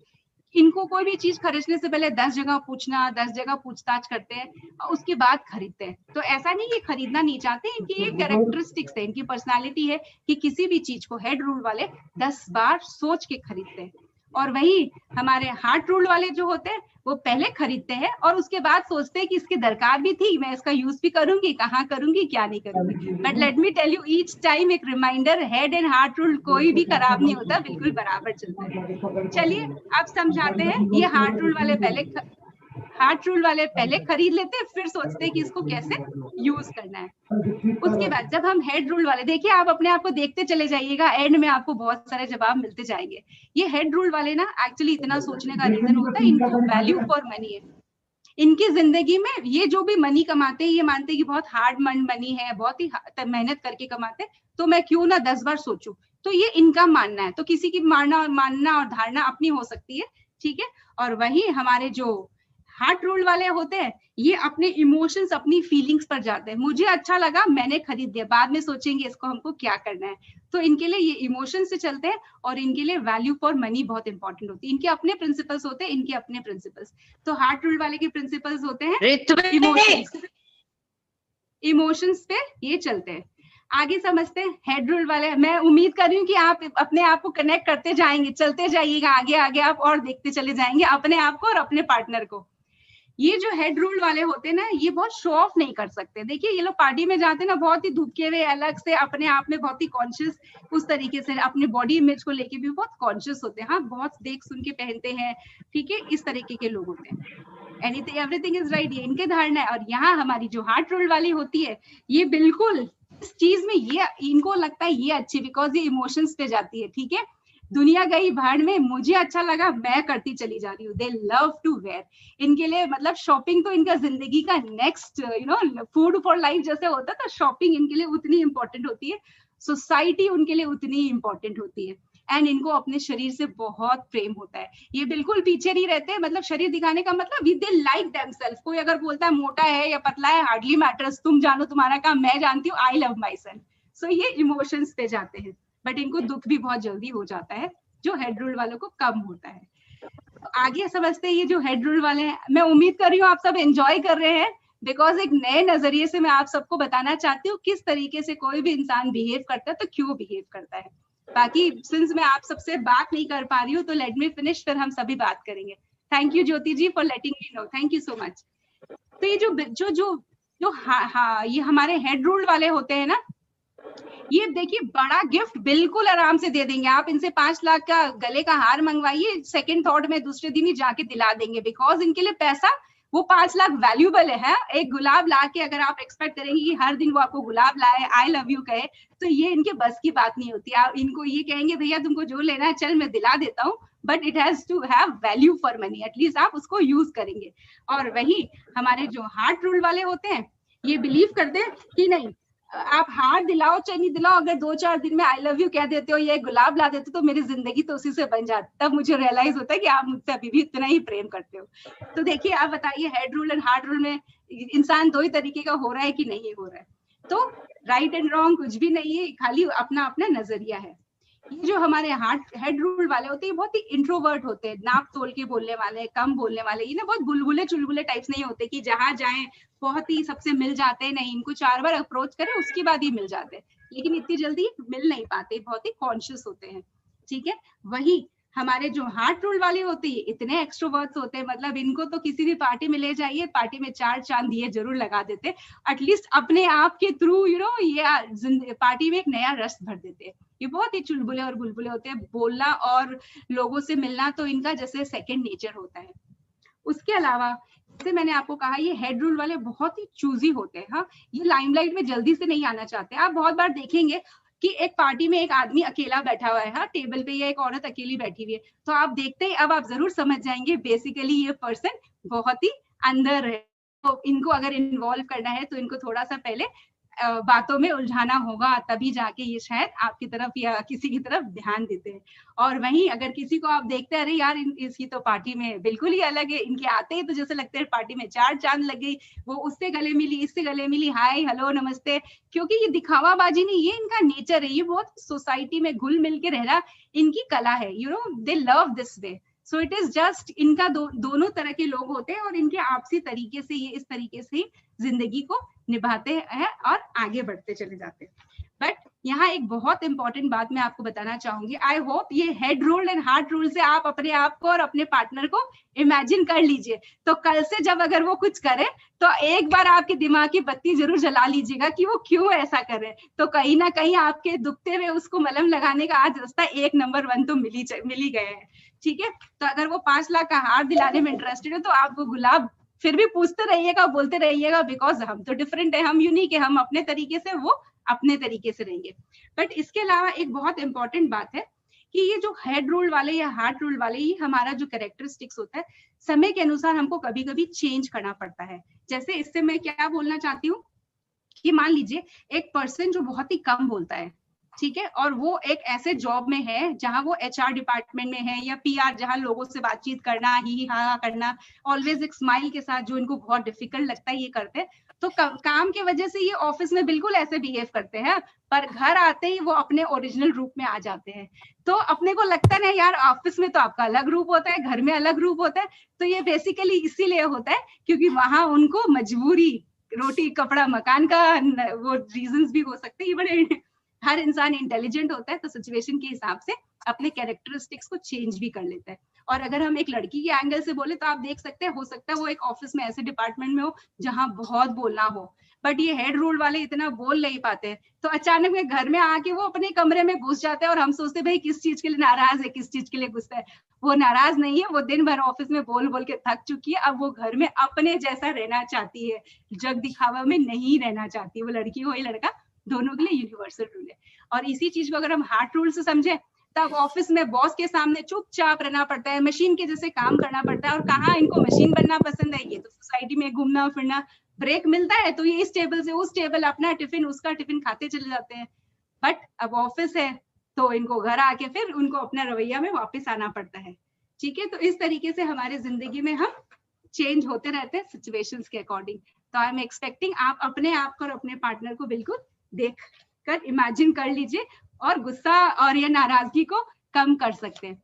चलिए, ये चीज जो भी बताई थी, हो सकता है फास्ट या स्लो बोलने की वजह से अगर कोई भी मिस कर गया, तो मैंने कोशिश किया इस पर्सनालिटी को, इस बिहेवियर को, ये जो 2 तरह का बिहेवियर है, head rule and heart rule, Bollywood के थ्रू आप लोगों को समझाऊं, बिकॉज बॉलीवुड के हीरो हीरोइन को हम लोग बहुत अच्छे से कोरिलेट कर पाते हैं कि मैं क्या बोल रही हूँ। तो जब मैं हेड रूल बोलती हूँ तो देखिए सबसे पहले नाम आता है अमिताभ बच्चन या आमिर खान का। तो इनको देखते ही देखिए कहीं ना कहीं आप सारे पॉइंट जो मैं हेड रूल वाले पॉइंट्स बोले थे ना, कि ये बहुत सोच समझ के, बहुत ही कॉन्शियस होते हैं, बहुत ही इंट्रोवर्ट होते हैं, अलग इनका अलग एक नेचर होता है, एक अलग ये होती है, ये बहुत ही चूजी होते हैं। तो ये इस तरीके का हार्ट रूल है। बताइए सही और गलत तो कुछ भी नहीं है। यहाँ हमारे अगर हार्ट रूल वाले को देखें तो देखिए हमारे सलमान खान, टाइगर श्रॉफ, ऋतिक रोशन, जिसको भी देख लीजिए, इनको अपनी बॉडी से बहुत इमेज, बॉडी के लिए बहुत वो रहता है। आप देखिए कोई भी एक भी मूवी इनके बिना, मसल्स और ये सब देखे बिना नहीं जाती है। तो let me tell you again, ये बॉलीवुड को यूज करने का रीजन यही था कि हम जो भी हेड एंड हार्ट रूल की बात करें, आप इनसे कोरिलेट कर सकते हैं कि ये जिंदा दिल इंसान होते हैं, ये अलग तरह के इंसान होते हैं, बट एवरीथिंग इज फाइन। अगर हम हीरोइंस के थ्रू देखें तो चलिए, अगर हम हेड रूल की हीरोइंस को देखें तो यहाँ हमारी इन हीरोइंस को देखिए, ये लोग बहुत ही अपने आप को अंदर रखने वाली, हाँ एकदम लाइमलाइट में आके बिल्कुल वो नहीं करती। और वहीं हमारी कंगना जी और प्रियंका जी, ये तो पूरी मूवी को अकेले ही डायरेक्ट करके अपने हिसाब से चला सकती है। चारों ही एक्ट्रेस अपनी जगह बहुत होशियार और बहुत सुंदर होती है, बट हमारे बेसिक नेचर्स के बारे में समझाने के लिए मैंने आज ये एग्जाम्पल आपको यूज करके दिखाया कि किस तरह हमारे मेल्स एंड फीमेल्स भी हेड एंड हार्ट रूल होते हैं। मुझे उम्मीद है इसको देख के शायद अगर कोई भी कंफ्यूजन रह गया होगा तो आप बिल्कुल मेकआउट कर सकते हैं। तो चलिए, अब इसके बेसिस में क्या मेरी स्पीड ठीक है कि मैं थोड़ा स्लो करूं? नहीं कोई भी माधुरी, एक मुझे बता दो। नहीं ठीक चल रहा है, ठीक चल रहा है। ओके ठीक है, अगर कहीं भी कोई पार्ट रह जाए प्लीज लिख लीजिएगा, हम फिर बात करेंगे जैसे ये प्रोग्राम एंड होता है। तो अब हम जब इनके द्वारा समझ लिए तो देखिए, मैं बार बार इसीलिए रिपीट कर रही हूँ कि कोई जजमेंट मत लेके आइएगा। ये चारों ही अपने अपने एरियाज में, अपने अपने लाइफ में बहुत स्मार्ट और बहुत आगे है। ये खाली इनकी कैरेक्टरिस्टिक से मैं आपको समझाना चाह रही थी। तो इनके बेसिस पे अगर दो ही प्रकृति के लोग होते हैं तो इनके बेसिस पे, दो के बेसिस पे हम 4 तरह के कपल्स हो सकते हैं। तो चलिए अब फिर से अपने आप को देखिए और पहचानिए आप कहाँ हो। हाँ, बिंगो, खोजने की बारी आ गई है। तो चलिए, पहला कपल जो दोनों एक जैसे होते हैं, तो सबसे पहले मैं सचिन तेंदुलकर एंड अंजलि के थ्रू बताना चाहती हूँ। व्हेन वी से हेड रूल, ये दोनों हेड रूल्ड है, मतलब दोनों ही ना बहुत ही सोबर, कम बोलने वाले, जल्दी से लाइमलाइट में नहीं आते, इस तरह के होते हैं। और अगर तो ये हो गए दोनों हस्बैंड वाइफ हेड रूल्ड है, तो इनकी जिंदगी एक अलग तरीके से चलेगी ना, अपने अपने में है। इस कभी कभी इसके लिए भी प्रॉब्लम हो जाती है। तो देखिए, कोई भी आइडियल कपल नहीं होता है, इनफैक्ट आइडियल जो होता है मैं आपको बताऊंगी। तो ये हेड रूल वाले ऐसे होते हैं जो बिल्कुल अपने में ही है, अपने अपने करियर को अपने अपने तरीके की इंपॉर्टेंस होती है। और वहीं अगर दोनों हार्ट रूल वाले हस्बैंड वाइफ हो तो देखिए हमारे सैफ और करीना को बिल्कुल चुलबुले बुलबुले, full width of energy, centre of attraction बनने में बिल्कुल चैंपियन। देखिए, मैं बॉलीवुड को खाली इसलिए दिखाना चाह रही हूँ ताकि हम इसे कोरिलेट अपनी जिंदगी के साथ बिल्कुल आसानी से, हम सबके दिल और दिमाग पे बॉलीवुड छाया रहता है ना, तो हम समझ पाएंगे।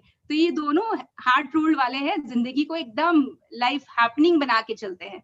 ठीक है, उसके अलावा अगर एक हेड रूल्ड और एक हार्ट रूल, मान लीजिए हस्बैंड हेड रूल्ड है, हाँ, बहुत कम बोलने वाला, गंभीर प्रकृति का, और वही हमारी काजोल जी बिल्कुल बुलबुली चुलबुली types, always full of energy, full of life.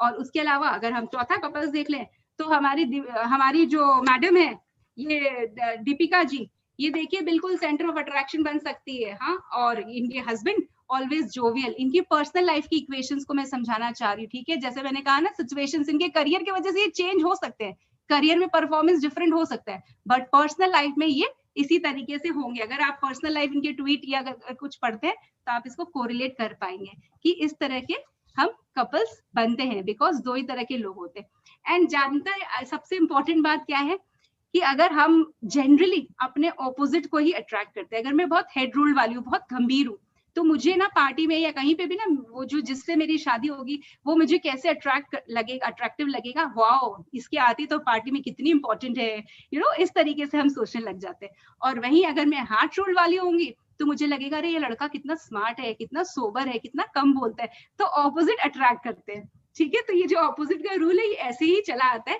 But nothing is right and wrong, everything is fine. Basically 4 तरह की कपल्स होते हैं, आई मीन आउट ऑफ 2 4 तरह के रिलेशंस होते हैं। तो मैं उम्मीद करती हूँ आप या आपके हस्बैंड या आप जिसको सबसे ज्यादा चाहते हैं, तो आप इसको आइडेंटिफाई कर लीजिए कि वो जैसे भी बिहेव करते तो क्यों बिहेव करते, बहुत हद तक आपको जवाब मिलेगा। आगे आगे हम देखते हैं और इनसे रिलेटेड आंसर्स। तो चलिए आगे बढ़ते हैं और इसके बाद हम इससे समझते हैं बिफोर एंड आफ्टर।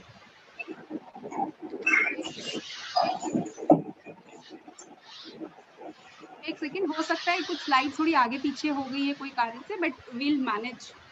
एक minute, just give me one break, really very sorry. बना ले क्या? अब सुना हुआ है क्या? तो बिना होता है तो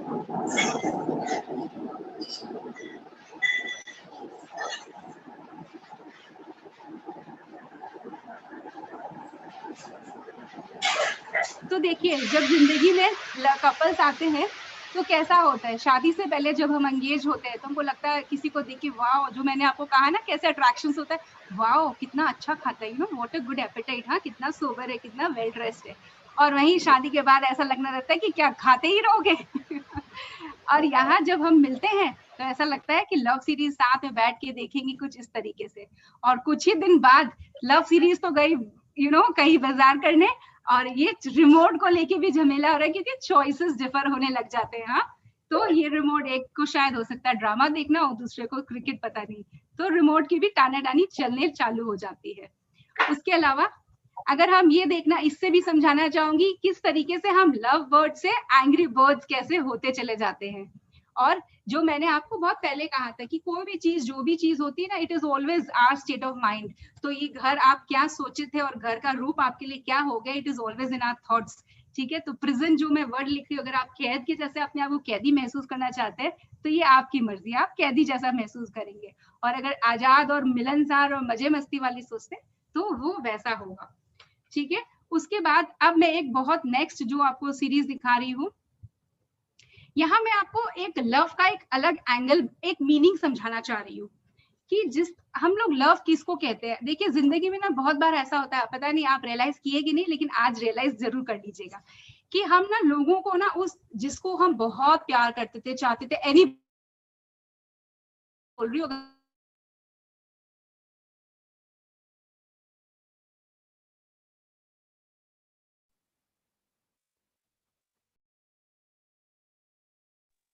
हर बार यही कहती हूँ कि एवरीबडी इज यूनिक, सबको की अपनी अपनी धारणाएं होती है, तो सबको का प्यार को एक्सप्रेस करने का, अफेक्शन को एक्सप्रेस करने का भी तरीका भी अलग अलग होता है।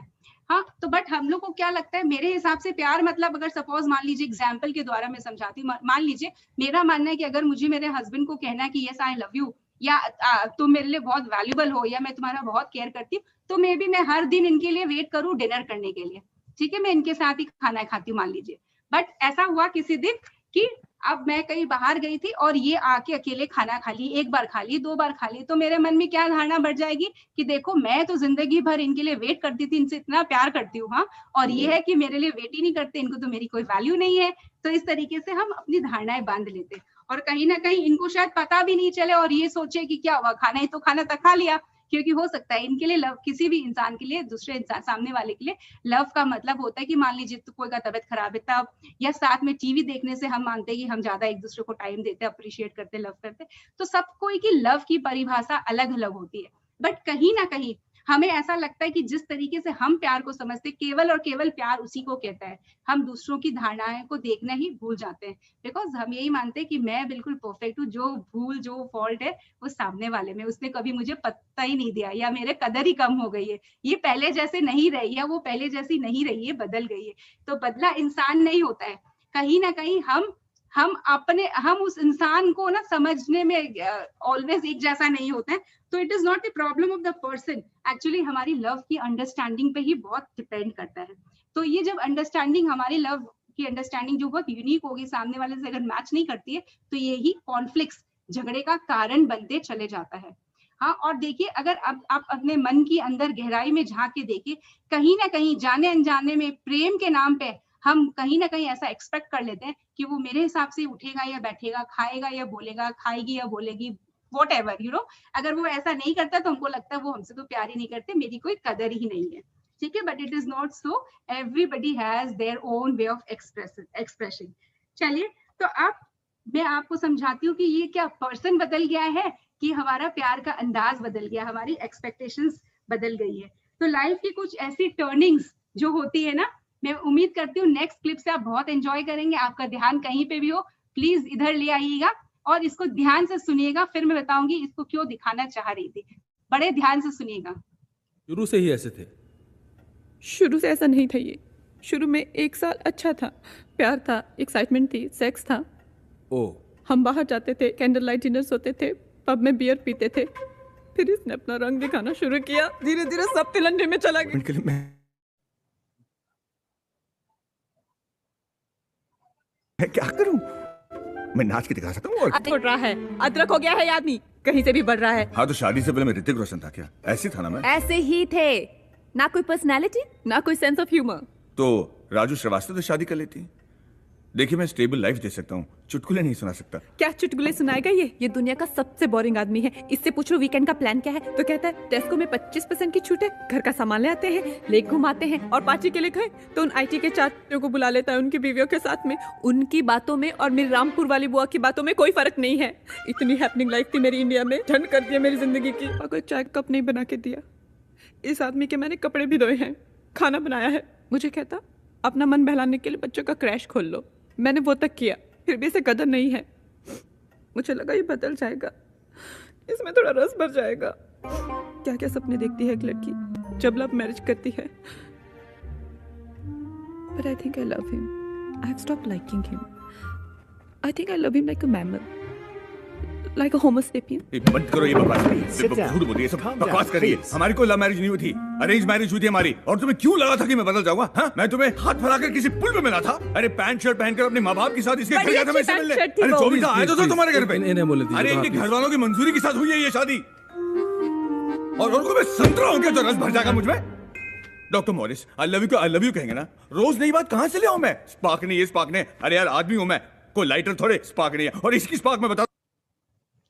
तो इस वीडियो के द्वारा मुझे लगा था कि ये बहुत ही भारी टॉपिक है। मैं आप सभी को एक बहुत ही सिंपल और एंटरटेनिंग रूप से देने की कोशिश कर रही हूँ, बिकॉज हमारी बहुत सारी एक्सपेक्टेशंस जुड़ी होती है ना इस रिलेशनशिप को लेके। तो इस वीडियो के द्वारा मैं खाली आपको यही बताना चाहती हूँ, बहुत बार ऐसा होता है कि हमारा अंडरस्टैंडिंग ऑफ द पर्सन, हाँ लव, हमारे एंगल से जो लव होता है वो बिल्कुल चेंज लगने लग जाता है। और हम एक दूसरे से बात करने के बजाय ये अपने ही मन के अंदर ना थिंकिंग एंड ओवर थिंकिंग। एक बार मान लीजिए इन्होंने मुझे मैंने फोन किया और ये बोल दी क्या खाओगे, अभी रख दो फोन, बाद में बात करते हैं। तो मैं जाने ही अनजाने में मन में इतनी तरह की बातें, आज तो लगता है बहुत ही गुस्सा है, इनको तो कोई परवाह ही नहीं है, मैं तो आज से फोन करूंगी नहीं, वगैरह वगैरह, पता नहीं है, ये तो ऐसे ही है, आजकल इनका ध्यान नहीं है। अदरवाइज हस्बैंड का भी ऐसा हो सकता है कि मान लीजिए पीआर से फोन आया या किसी फ्रेंड का फोन आया, ये कोई जरूरी बात कुछ बोल के जाते हैं और इनको भी लगेगा पता नहीं किस दुनिया में रहती है, इसको कोई कदर ही नहीं है।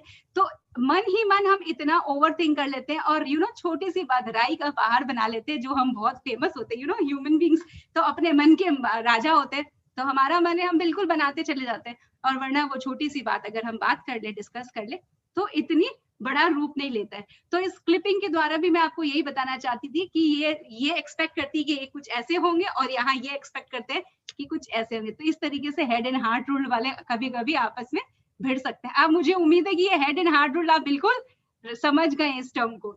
तो चलिए अब आगे बढ़ते हैं। और जैसा कि मैं आपको पहले अभी जस्ट बता रही थी ना, देखिए हमारे मन के अंदर की बात कोई नहीं समझता है। हाँ, हम एक्सपेक्ट करते हैं बस हमारा मुंह देखो और तुम समझ लो, मैं तो नहीं बोलने वाली या नहीं बोलने वाला।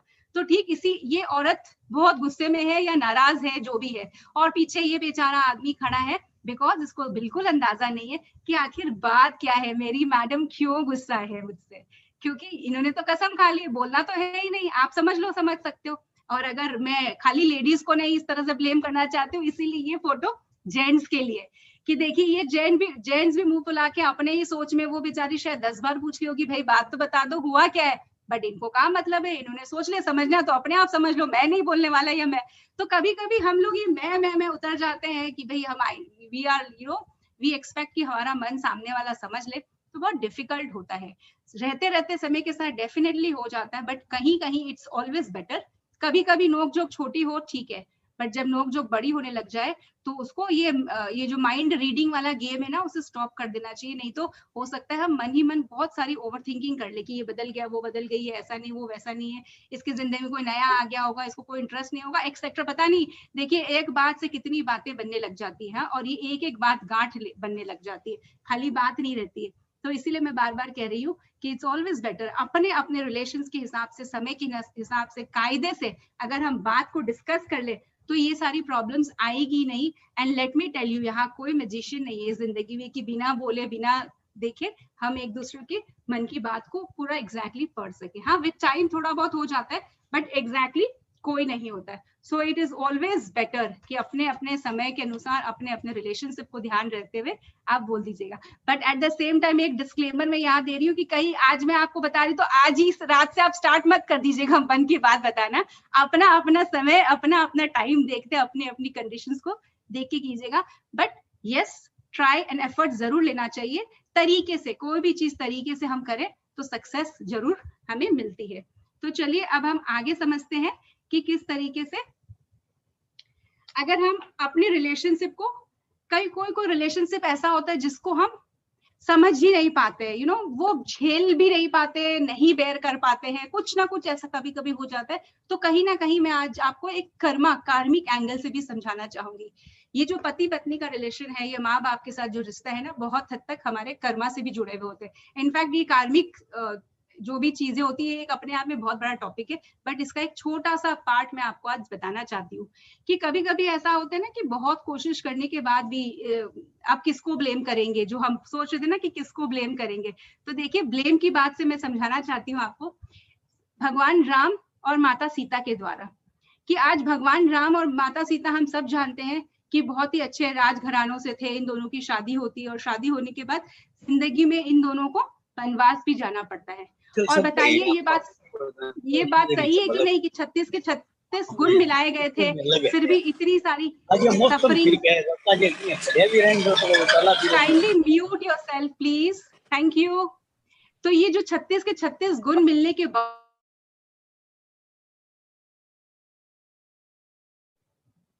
ओके, तो ये इस clip, I am audible, I hope, okay, ठीक, मेरी आवाज आ रही है ना आप लोगों को? हाँ, आ रही है। ठीक है, ओके। तो ये जो भगवान राम और माता सीता के द्वारा मैं आप सभी को, हम सभी के लिए एक मैसेज है, हम सभी समझना, मैं आप सभी को समझाना चाहूंगी कि देखिए, ये जो जिंदगी में जो गुण भी मिलते हैं, ये जो भी कुछ होता है ना, उसके बाद भी ये सब कुछ होता है, तो भी ये जो भी कुछ हुआ था ये किस वजह से, अब इसमें किसकी दोष हो, किसको ब्लेम देंगे। कभी कभी हमारे मन में आता है ना कि इसके आने की वजह से ऐसा हो गया, इसके पग फेरे से ऐसा हो गया, या उसके, ये हमारा जवाई ऐसा है, या हमारी बहू ऐसी है, हमारा बेटा, मतलब कितने तरह की हम, या किसी बच्चे के जन्म से भी कभी कभी लगता है ना कि इसके आने से ही हमारा डाउनफॉल हो रहा है, ये इसके आने से हमारा राइज हो रहा है। तो बेसिकली जिंदगी में कभी कभी कोई चीज जब हमारे समझ के बाहर होती है, हर तरीके से ट्राई करने के बाद अगर नहीं होती है, तो भी देखिए कितने प्रेम से ये दोनों वनवास में भी, जंगल में भी मंगल करते चले गए। और जिंदगी में कभी भी ना राजा दशरथ ना दोनों परिवार एक दूसरे को कभी भी कंप्लेन नहीं करते कि आपकी वजह से मेरी बेटी को ऐसा हुआ, या मेरे ये लड़की का मेरे आपके वजह से ऐसा हुआ। ये जो ब्लेम गेम है, ये जो ब्लेम गेम है, कहीं ना कहीं हम एक दूसरे को जो ब्लेम डाल देते, तो हर समय ब्लेम करने से भी नहीं होता है। बहुत बार हमारी सफरिंग्स का रीजंस कुछ कार्मिक तरीके से भी होता है। लेकिन लेट मी टेल यू, आज ये भगवान राम और माँ सीता को हम इसीलिए याद करते हैं क्योंकि ये इस लव लाइफ के लिए ये बहुत बड़े मिसाल है। अगर ये एक दूसरे का साथ छोड़ देते और कंप्लेन करने लग जाते कि तुम्हारे वजह से और तुम्हारे वजह से, तो आज ये भगवान राम और सीता के नाम से नहीं जाने जाते।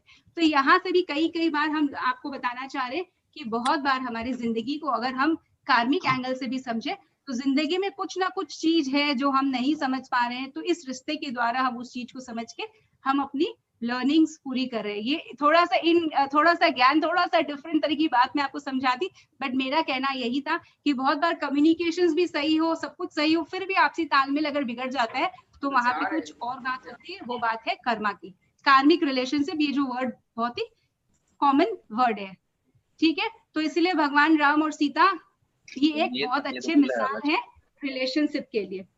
तो चलिए अब नेक्स्ट, इसी को अगर हम अपने पुरानी, I am trying to tell you, जो भी चीज है ये हमारे सदियों से चला आ रहा है। तो अगर यहाँ पे ये जो हम देख सकते हैं, ये शिव जी के जो ये अर्धनारीश्वर के रूप में, हम बहुत परिचित है, हम सब जानते हैं इनका ये रूप, ठीक है ना। तो इस रूप में भी ये यही कहते हैं कि ये हम जो एक दूसरे के बिना, हस्बैंड वाइफ या पुरुष स्त्री के बिना अधूरा है।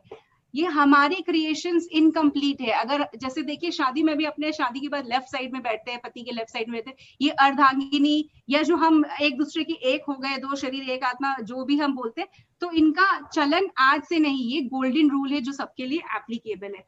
तो यहाँ हम बिल्कुल अच्छे से समझ सकते हैं कि यहाँ पे दो, एक मेल और एक फीमेल एक दूसरे को कॉम्प्लीमेंट कर रही है, कंप्लीट कर रही है, मतलब एक दूसरे के साथ एक होने से हम एक कंप्लीट होते हैं। अगर ये भाग हमारा लेफ्ट भाग या हमारा राइट भाग, जो एक मेल और एक फीमेल भाग अगर अलग हो जाए तो क्या हम कंप्लीट हो पाएंगे? बिल्कुल नहीं, हम बिल्कुल अधूरे रह जाएंगे। तो कहीं ना कहीं ये जो हमारा समाज इस बात को, ये हमारा नया समाज इस बात को, अब पुरानी बातें फिर से घूम के हमारे सामने आ रही है और वहां से यही बताया जा रहा है कि ये जो रिश्ता है, ये जो संबंध है, कितने सुंदर तरीके से मैं आपको ये लाइंस के द्वारा समझाना चाहती हूँ कि जो अर्धांगिनी हम जिसे कहते हैं, ये जो संबंध है, जो शब्द बना है संबंध, दो शब्द से बना है। सम मीन्स इक्वल, बंध मीन्स बंधन।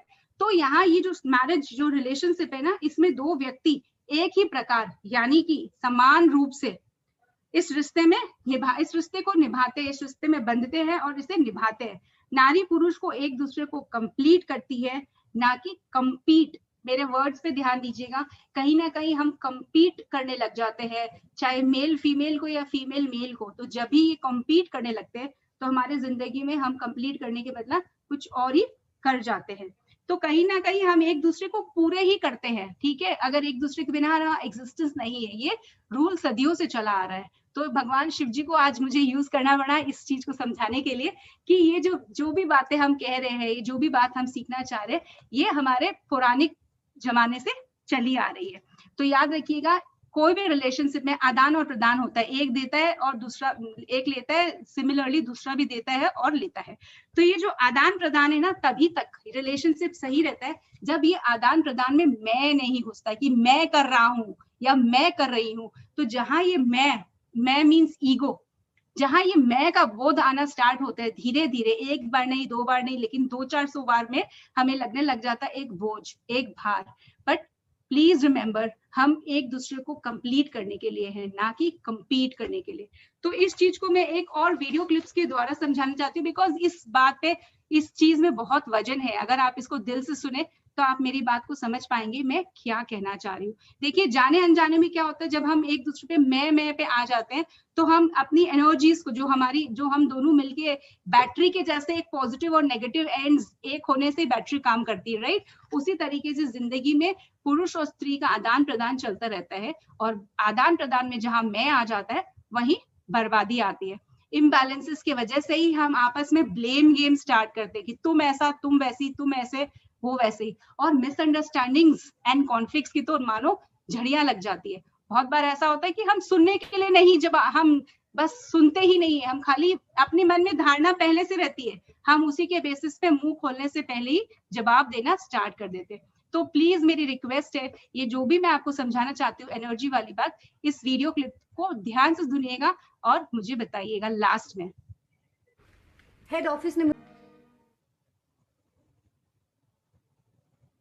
तो चलिए, मुझे उम्मीद है कि आप ये वीडियो क्लिपिंग बहुत ध्यान से देख रहे होंगे, और इस वीडियो क्लिपिंग के द्वारा मैं खाली और केवल यही बताना चाहती थी, जब मैंने पहले भी कहा था, हमारे रिलेशनशिप में हमारा आदान और प्रदान चलता रहता है।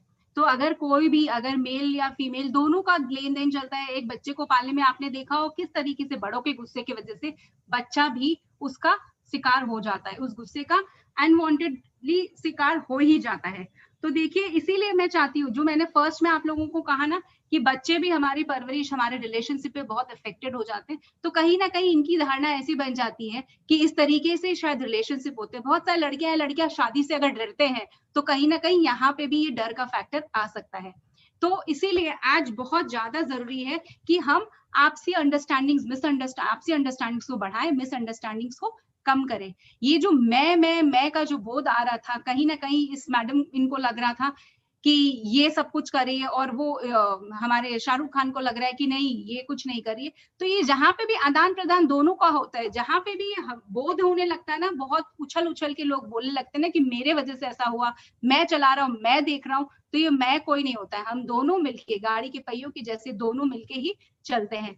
तो इसीलिए मैं इस हार्ड टॉपिक को, इस कड़े सत्य को इस इजी तरीके से समझाना चाहती थी कि हमारे बीच में बहुत बड़ा मनमुटाव होने का कारण रिश्ते नहीं होने, रिश्ते टूट जाने के कारण ये मैं का आ गया है कि हमें लगता है कि हम बहुत इंडिपेंडेंट है, हम सब कुछ कर सकते हैं। ऑफ कोर्स हम कर सकते हैं, बट चलिए आगे मैं इस चीज को कंटिन्यू करूंगी कि मैं इस बट को क्यों यहाँ लगा दी कि हम सब कर सकते हैं फिर भी।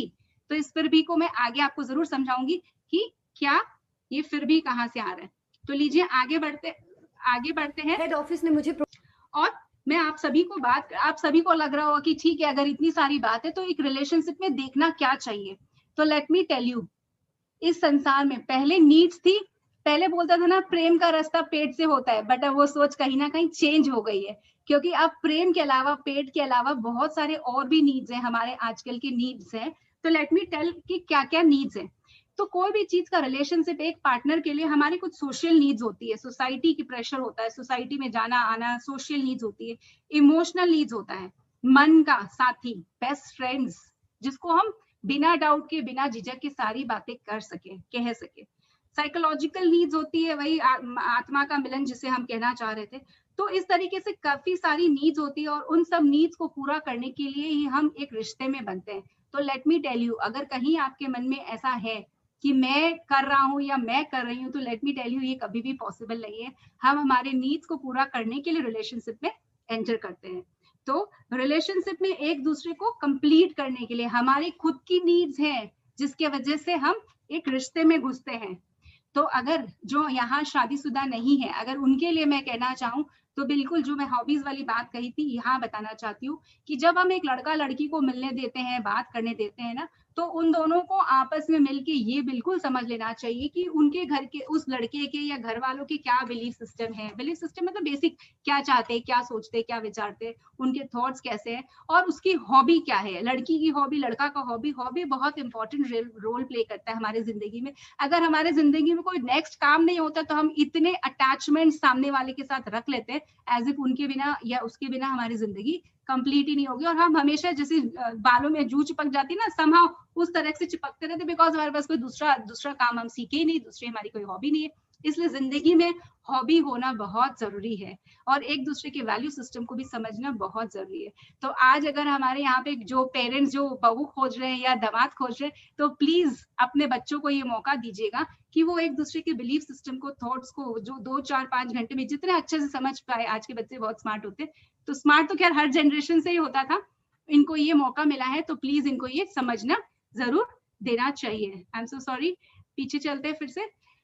इसके अलावा ये जो हम कहीं ना कहीं हमें इस चीज को मान लेना होगा, और अगर हमारे जिंदगी में हम चेंज लाना चाहते हैं किसी भी रिलेशनशिप में, चाहे वो कपल्स हो, चाहे भाई बहन हो, या कोई भी रिलेशनशिप में, कि हम 2 अलग अलग संस्कारों के लोग हैं। हम अगर 10 जन हैं तो 10 अलग अलग संस्कार के लोग हैं, अलग अलग थॉट प्रोसेस वाले हैं। तो हम अगर एक दूसरे को उसी तरीके से एक्सेप्ट कर सकते हैं, समझने की कोशिश कर सकते हैं और रेस्पेक्ट कर सकते हैं, ये मानते हुए, इस बात के ध्यान में रखते हुए कि वो जैसा है वो वैसा है, इट इज नॉट, मतलब नथिंग इज राइट और रॉन्ग, क्योंकि हर इंसान अपने अपने संस्कार या अपने अपने बिहेवियर के साथ आता है या डेवलप होता है। बट विद टाइम, प्रेम से हम चीजों को चेंज कर सकते हैं, बट सबसे पहले रेस्पेक्ट करना होगा। अगर हम लोग रेस्पेक्ट नहीं करते और कंप्लेन करना स्टार्ट करते हैं, तो कहीं ना कहीं रिजेक्शन वाली बू आने लगती है, रिजेक्शन का गंध आने लगता है। अगर हम रिजेक्ट कर जाते हैं तो फिर अच्छी से अच्छी एडवाइस भी हम देना चाहेंगे तो वो रिजेक्शन वाली भावनाओं से ही जाएगी। उसके अलावा एक दूसरे को समय समय पर हमें अप्रिशिएट भी करना सीखना चाहिए। अप्रिशिएट एंड रिवॉर्ड बहुत इंपॉर्टेंट कंपोनेंट है हमारी जिंदगी के। मान लीजिए ये हम लोग टेकन फॉर ग्रांटेड ले लिए कि एक बहू अगर अच्छा खाना बनाती है तो एज इफ उसका मतलब वो जन्म से अधिकार है कि बस वही खाना बनाएगी और वही अच्छा बनाएगी, और हम पलट के भी कभी भूल से भी नहीं बोलते हैं बहू बेटी, मतलब प्लीज मेरे वर्ड्स पे मत जाइएगा, what I am trying to say is कि कोई भी हो हमें उनको अप्रिशिएट करना चाहिए। तो कहीं ना कहीं, और कहीं मौका लगे 10 बार में, 20 बार में, कभी ना कभी एक छोटा सा गिफ्ट, या अगर आज सिंस कपल्स की बात करें तो चलिए कपल्स के एंगल से समझा देती ताकि कंफ्यूजन ना हो। तो अगर एक वाइफ अच्छा खाना बनाती है या अपना ऑफिस का काम भी सल्टाती है, उसके साथ भी अगर सब कुछ करिए, तो अगर वो हस्बैंड थोड़ा अप्रिशिएट कर देता है कि यस मतलब बहुत अच्छी लग रही है, कभी कभार, इट्स नॉट फिल्मी। लोग बोलते हैं बहुत बार जब हम रिलेशनशिप काउंसलिंग करते हैं, लोगों को ऐसा बोलते तो बोलते मैम ये तो फिल्मी ड्रामा होता है। तो ये फिल्मी ड्रामा नहीं है, जिंदगी में सबको अप्रिसिएशन अच्छा लगता है। आप अपने मन के अंदर झांक के देखिए, अगर हम आपको बोले आज तुम बहुत अच्छी लग रही हो, या तुम बहुत अच्छे लग रहे हो, तुम कितना मेहनत करते हो या तुम कितनी मेहनत करती हो, तो सबको ये अच्छा लगता है। तो हमें लगता है कि हाँ हमारा एग्जिस्टेंस का कोई मीनिंग है, वरना एक बंदी बनाई रूटीन बिल्कुल भी नहीं अच्छी लगती। तो अप्रिशिएट करना चाहिए और समय समय पर हो सके तो रिवॉर्ड मतलब एक प्रेम भरा शब्द भी बहुत बड़ा रिवॉर्ड होता है, बड़ी बड़ी गिफ्ट्स की बात नहीं है। इसके अलावा कहीं ना कहीं मैं की जब बात होने लगती है, लड़का लड़की बात करे या हस्बैंड वाइफ बात करते, तो देखिए कहीं ना कहीं ना कि मैं करता हूँ या मैं करती हूँ, ये इम्पोज करना हमें बंद करना पड़ेगा अगर हम अपने रिश्ते को खुशहाल बनाना चाहते। क्योंकि ये मैं जाने अनजाने में बहुत सारे ईगोज आके एक के ऊपर एक लेयर बनता चला जाता है और हम एक दूसरे की कदर करना भूल जाते हैं। हमको लगता है कि अगर ये कर रहे तो कोई खास बात नहीं है, या ये कर रही है तो कोई खास बात नहीं है, इट्स हर ड्यूटी और इट इज हिज ड्यूटी। तो इस तरीके से इस चीज को, ये भी एक बहुत बड़ा लेसन है कि हमें इस चीज को चेंज करना होगा, चेक करना होगा, कहीं हम बहुत ज्यादा मैं वाली भाषा में नहीं घुस जा रहे। उसके अलावा आपसे रिलेशनशिप में बच्चों को ऑलवेज देखना चाहिए कि देखिए दो लोग अलग अलग हैं, डिफरेंस ऑफ ओपिनियन रहेंगे ही रहेंगे। तो सामने वाला अगर मैं करता है तो उसका मतलब साफ हो जाता है कि वो अपने ही बारे में, वहां पे कोई फ्रीडम नहीं होगी कि बात समझा सके, पूछ सके, बोल सके। बट ये लड़कों के लिए भी स्पेशल मैसेज है, लड़कियों के लिए भी मैसेज है। आज के डेट में सब पढ़े लिखे होनहार होते हैं, बट एक दूसरे को फ्रीडम उतनी मिलनी चाहिए कि वो एक दूसरे को अपने बेस्ट फ्रेंड के हिसाब से एक्सप्रेस कर पाए। और हमारे में भी कहीं ना कहीं वो टॉलरेंस की कैपेसिटी इतनी कम हो गई है, काम का प्रेशर, कंपटीशन का प्रेशर, जैसे हम मशीन बन के रह गए। जैसे मैंने आपको कहा ना, कंपटीशन और टॉलरेंस लेवल बहुत कम हो गई है, तो इस कंपटीशन में हम अपने अनमोल रिश्तों को ही खोने लगते हैं। तो इसीलिए हमारे पास फ्रीडम ऑफ थॉट्स होने चाहिए, हम एक्सप्रेस कर पाए, ऐसा रिलेशनशिप तैयार करना चाहिए। बट यू नो, बूंद बूंद से सागर बनता है। वन आज की रात में ही सारा एक्सप्रेस मत कर डालिएगा, वरना कल मेरे पास फोन आएंगे कि आपकी सलाह से हम तो सो प्लीज अपने अपने घरों को अपनी अपनी परिस्थितियों के अनुसार पहले अपने में, इसीलिए मैंने कहा ना, पहले अपने में अपनी सोच में चेंज लाइए कि मैं सामने वाले को कितना सुन पाती हूँ, एक्सेप्ट कर पाती हूँ। कहीं हम वो मूवी के क्लिपिंग्स में से भी अगर कुछ बातें ले पाए तो प्लीज गो अहेड। तो basically I would like to say कि रिमेंबर, अगर हम कहीं ना कहीं मिस्टर राइट या मिस्टर परफेक्ट या मिस परफेक्ट या मिसेस राइट बनाने खोजने की कोशिश कर रहे हैं धरती पर, तो लेट मी टेल यू, ऐसा हो ही नहीं सकता है। क्योंकि इस धरती पे हम बिल्कुल यूनिक है, मेरा जैसा सेकंड पीस होगा ही नहीं, तो डिफरेंस ऑफ ओपिनियन आएगा ही आएगा। सो इसीलिए जो पहले आप अपने, देखिए मेरे हम सभी के अंदर में ना कुछ खामियां भी होती है, कुछ अच्छाइयां भी होती है।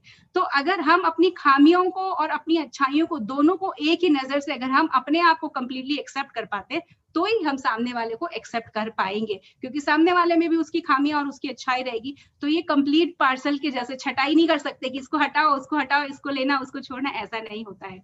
तो ये कंप्लीट पैकेज होता है, तभी एक रिलेशनशिप सक्सेसफुल होता है। तो व्हाई डिड आई से कि लव एंड एक्सेप्ट योरसेल्फ, ये देखिए लाल अक्षरों से लिखने का मतलब यही है कि कहीं ना कहीं हम दूसरों को फिक्स करने के लिए और दूसरों को ठीक करने की कोशिश में कि तुम्हारे में ये प्रॉब्लम है, ये ऐसा, ये वैसा, हम अपने आप को इंपॉर्टेंस देना भूल जाते हैं और हम दूसरे की जिंदगी को ठीक करने में लग जाते हैं। But let me tell you कि आई होप आप सब समझ चुके हैं मैं क्या कहना चाह रही हूँ। हम ना ही कॉबलर, ना मोची है, ना टेलर है कि यहाँ बैठ के इसकी जबान बहुत चलती है, चलो काट डालते हैं, ये ऐसा करता है, ये वैसा करता है, ऐसे कर देते, वैसे कर देते। नहीं, प्लीज, हम ऐसे काम करने के लिए नहीं आए हैं। इसलिए हम जब अपने आप को कंप्लीटली एक्सेप्ट कर सकते हैं, तो सामने वाले को भी हम उनकी फॉल्ट्स एंड उनकी गुडनेस के साथ एक्सेप्ट कर सकते हैं। Because on this earth nobody is perfect, सब कोई कुछ ना कुछ चिप्स एंड बर्ड्स के साथ ही आते हैं। तो इसीलिए प्लीज रेस्पेक्ट द डिफरेंस। ये आज के रिलेशनशिप में कहीं ना कहीं बहुत ज्यादा मिस होने लग गया है। हमारे हर रिलेशनशिप में हमको लगता है हम ही करेक्ट है, दुनिया बाकी वो ज्यादा बोलते हैं या ज्यादा करते हैं, बट ऐसा नहीं है। वो अपने अनुसार, देखिए कोई भी ऐसा पर्सन है इस फोरम में जो बोलना चाहेगा कि नहीं सामने वाला सही है, मैं ही गलत हूँ, बिल्कुल नहीं होगा। आई एम श्योर सबको यही सोचते मैं परफेक्ट हूँ, मैं बिल्कुल सही हूँ, सामने वाला ही गलत है।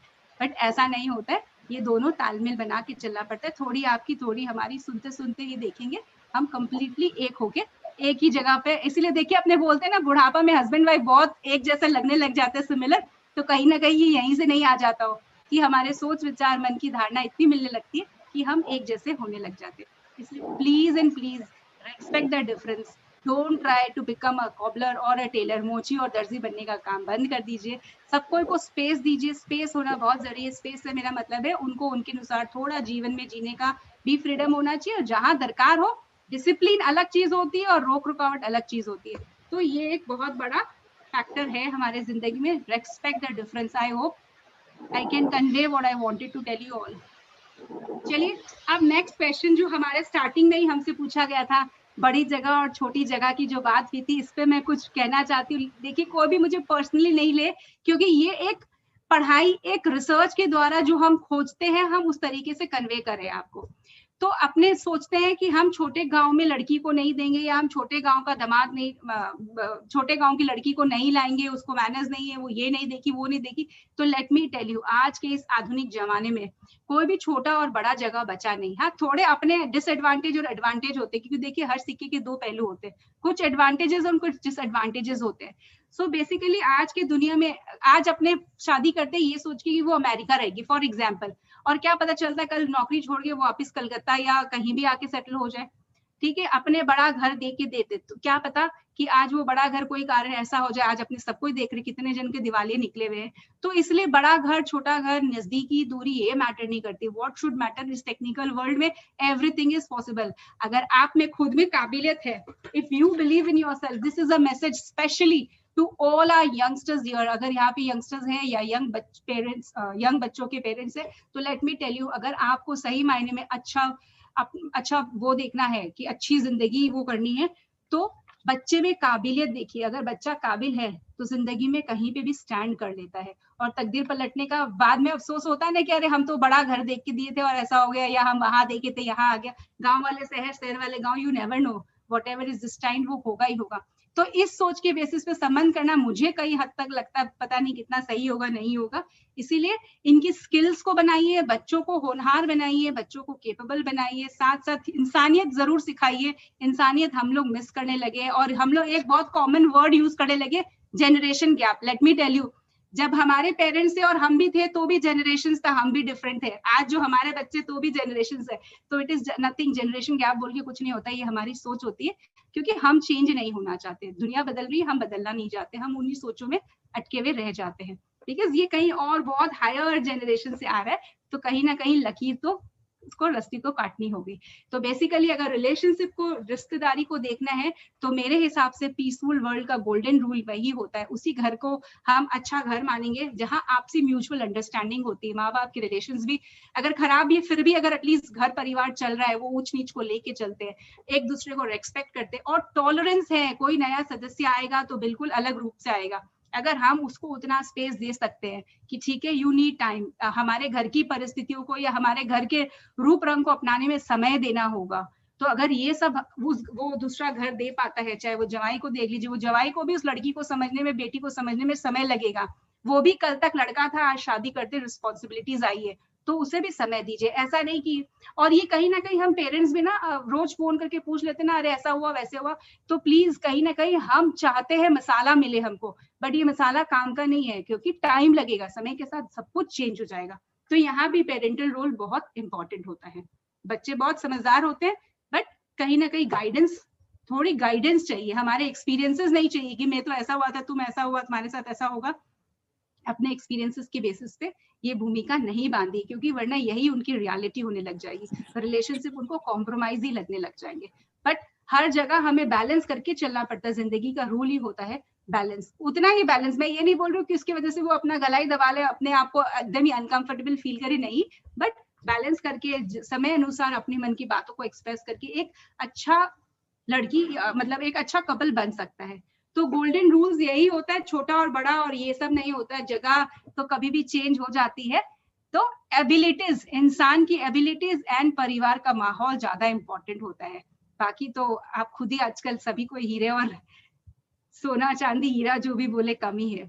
इसके अलावा आज मैं आप सबको ये वंस अगेन कहना चाहती हूँ, आपकी जो भी धारणाएं हैं, अगर उस धारणाओं में से कुछ भी जजमेंट्स अगर आप निकाल फेंके, अलग कर दे, यहाँ से वर्ड्स कुछ ले जाएं, और लोगों को एटलीस्ट एक एक क्वालिटी से एक्सेप्ट करना स्टार्ट कर दे कि चलो ठीक है, अगर इनको ये हैबिट है या उसको ये हैबिट है, एक एक हैबिट को अगर स्टार्ट कर दे एक्सेप्ट करना, तो देखिए देखते देखते बहुत छोटी छोटी हैबिट्स होती है, बहुत बड़ा कुछ एक्सेप्ट करने का नहीं होता है. तो याद रखिए, लर्न, हमें ये सीखना है कि जो लोग जैसा है उसको वैसा ही एक्सेप्ट करना सीखना होगा. हाँ, नहीं तो हम अपने जिंदगी की 50% एनर्जी तो दूसरे को ठीक करने में और अपने मुताबिक करने में ही रह जाते हैं. बट कोई मुताबिक अपने नहीं होता, बिकॉज एवरीबडी इज यूनिक. तो we have to give them time. और जैसे मैंने आपको कहा था कि रिलेशनशिप, हस्बैंड वाइफ का रिलेशनशिप टू वे हमेशा रिपेयर चलता रहता है। हाँ, छोटी मोटी टूट फूट नोक झोंक होती रहती है। टाइम निकालिए एक दूसरे के लिए, सब चीज टेकन फॉर ग्रांटेड मत लीजिए कि ये ऐसा करता है इसकी ड्यूटी है, वो वैसा करता है उसका ड्यूटी है। ड्यूटी से ऊपर होता है प्रेम। और मैं आप सबका ध्यान इस तीसरी इमेज पे ले जाना चाहती हूँ। इस इमेज में आप बहुत अच्छे समझ सकते हैं कि मान लीजिए अगर जिंदगी में हम साथ है, परिवार का साथ है, एक दूसरे का साथ है, अगर हम यहाँ है तो यहाँ से हमें उस सीढ़ी पे पहुंचने में भी टाइम नहीं लगेगा। उतार चढ़ाव होते हुए भी हम ठीक ही पहुंच जाएंगे। लेकिन अगर हम इस जिंदगी में अकेले ही रहने आए तो किसी ना किसी पल के बाद ऊपर जाऊं या नीचे, आगे जाऊं या पीछे, इस कंफ्यूजन में आते ही आते। तो परिवार का बहुत इंपॉर्टेंट रोल होता ही है। परिवार से मैं मीन करूंगी हैप्पी फैमिली, जहां बहुत सारी अंडरस्टैंडिंग, टॉलरेंस, रिस्पेक्ट हो। और समय के साथ आजकल सभी करते हैं, बट थोड़ी बहुत जो इफ्स एंड बट्स अगर उनको भी चेक कर ले तो ये बहुत हद तक अंडरस्टैंडिंग बेटर हो जाएगी। उसके अलावा एक और मैसेज, जैसे मैंने आपको कहा था कि यहाँ पे कोई भी दो पीपल एक जैसे नहीं हो सकते हैं। एक ट्रू रिलेशनशिप में दो इम्परफेक्ट पीपल होते हैं, बिल्कुल दो एक जैसे लोग हो नहीं सकते। तो अगर वो दो इम्परफेक्ट पीपल एक साथ जिंदगी निभाने का डिसाइड करते हैं, एक्सेप्टिंग कंप्लीट पैकेज, हाँ, कि जो जैसा है मैं उसको एक्सेप्ट करते हुए कंप्लीटली एक्सेप्ट करता हूँ, तो वो रिलेशनशिप के तो क्या कहने। और हमारे यंग कपल्स को, या जो मतलब हर कपल को यही मैसेज दूंगी कि अपने वर्क और लाइफ को ऑलवेज बैलेंस कर लेना चाहिए। और बैलेंस करने के दौरान कहीं ऐसा नहीं हो कि हम इतने कंपटीशन मशीन के जैसे काम करते हैं कॉम्पिटिटिव वर्ल्ड में कि हम अपने आप को पैम्पर करना भूल ही जाते हैं। हमारी क्या नीड है, खुद की नीड को ध्यान ही नहीं देते, हमारी हॉबीज ही नहीं होती है। हाँ, तो हॉबीज होना बहुत जरूरी है जिंदगी में। लर्न, कोई भी पुरानी लर्निंग्स अगर आज आप अनलर्न करके यहाँ से कुछ भी नया लर्न करना चाहते तो प्लीज अनलर्न करके न्यू लर्निंग लीजिए। जिंदगी में ग्रो करने का मतलब ही, जो अगर लर्निंग बंद होती है ना तो आप समझ लीजिए कि वो वहीं पे उसका स्टॉपेज हो गया है। हाँ, वो आगे ग्रो ही नहीं करेगा जिंदगी में। और मूव ऑन से मेरा मतलब है कि बातों की गांठ को या लोगों को मतलब जितना अंदाज देना है नजरअंदाज कर सकते हैं, सुलझा सकते हैं, प्लीज सुलझाइए एंड रिलेशंस को अच्छा बनाइए and start moving on. And remember, ये एक बहुत बड़ा इंपॉर्टेंट मैसेज है, हर मैसेज में हम कहते हैं self love is very very important. अगर हम अपने आप को प्रेम करते हैं तो ही हम प्रेम दूसरे को कर सकते हैं। अगर कोई कह दिया कि तुम अच्छी नहीं लग रही हो या अच्छी लग रही हो, अगर मेरा खुद का एस्टीम, सेल्फ एस्टीम, अपना सेल्फ मॉरल गिर जाता है तो दूसरे पे हम बहुत डिपेंडेंट हो जाते हैं। तो याद रखिए सेल्फ लव बहुत इंपॉर्टेंट है। इट्स ओके, सब कोई परफेक्ट नहीं होते, मैं जैसी हूँ, मैं अपने में खुश हूँ, मुझे दूसरों की तारीफ से ही मैं आगे बढ़ूंगी जिंदगी में, ऐसा नहीं होता है। तो have your self respect, have self love, ठीक है। और दूसरों के थोड़े बहुत कहने से अपने लिए एक बड़ा क्वेश्चन मार्क जिंदगी में, क्या मैं ये कर सकती हूँ या क्या मैं इतनी बुरी दिखती हूँ वगैरह वगैरह, प्लीज सेल्फ डाउट मत लेके आइए। जिंदगी में सबको हम सेटिस्फाई नहीं कर सकते, बट डिसरेस्पेक्ट भी नहीं करना चाहिए, ठीक है। उसके अलावा खुद की धारणा के अनुसार हम सामने वाले को देखने और सोचने लगते, ये बहुत बड़ी भूल होती है। प्लीज, अगर जो बिगनिंग में जो अगर हम बोल रहे थे ना आपको कि अगर हम कुछ दे पाए, मैं आपको कुछ दे पाऊँ, तो मैं यही देना चाहूंगी कि धारणाओं को बदलना होगा हमको, दूसरों को दूसरों के हिसाब से एक्सेप्ट करना होगा। बिकॉज रिमेंबर, अगर ये 5 अंगुलियां, अगर 5 अंगुलियां 5 देखिए बिल्कुल डिफरेंट है, राइट। तो इंसान कैसे एक हो सकते, तो हम क्या 5 अंगुली को टान के लंबा या छोटा करने की कोशिश करते, नहीं करते, इनको लेके प्रेम से निहार के चलते हैं। तो जिंदगी में भी ऐसे लोगों को लेते हुए निहारते हुए चलना चाहिए, ठीक है। तो ये आई होप, मैं बार बार ये संस्कार वर्ड, एक्चुअली संस्कार से मैं बिहेवियर कहना चाह रही हूँ कि हमारा जो भी बिहेवियर है, उतार चढ़ाव जो भी, अगर हम इसको समझते हुए चले जाए तो रिलेशनशिप बहुत ही डिफरेंट लेवल में पहुंच जाएगी। अपने आप को लव एंड रेस्पेक्ट करना बहुत जरूरी है एंड हॉबीज भी इम्पोर्टेंट होती है। आई होप मैं आपको बता पाई हूँ why self love, pampering and hobby is important. जिंदगी की इस भीड़ भाड़ में हम अपने आप को समय देना भूल जाते हैं। इसके साथ we are moving towards the end. तो पूरा जिस्ट ऑफ दिस एपिसोड जो हम कहते हैं कि अगर हमारे जिंदगी में ऑलरेडी गैप आ चुके हैं तो उस गैप को हम कैसे रिड्यूस कर सकते हैं। सबसे पहली चाबी होती है पेशेंस। तो वो पेशेंस तो बिल्कुल मैंने आपको पहले ही कह दिया।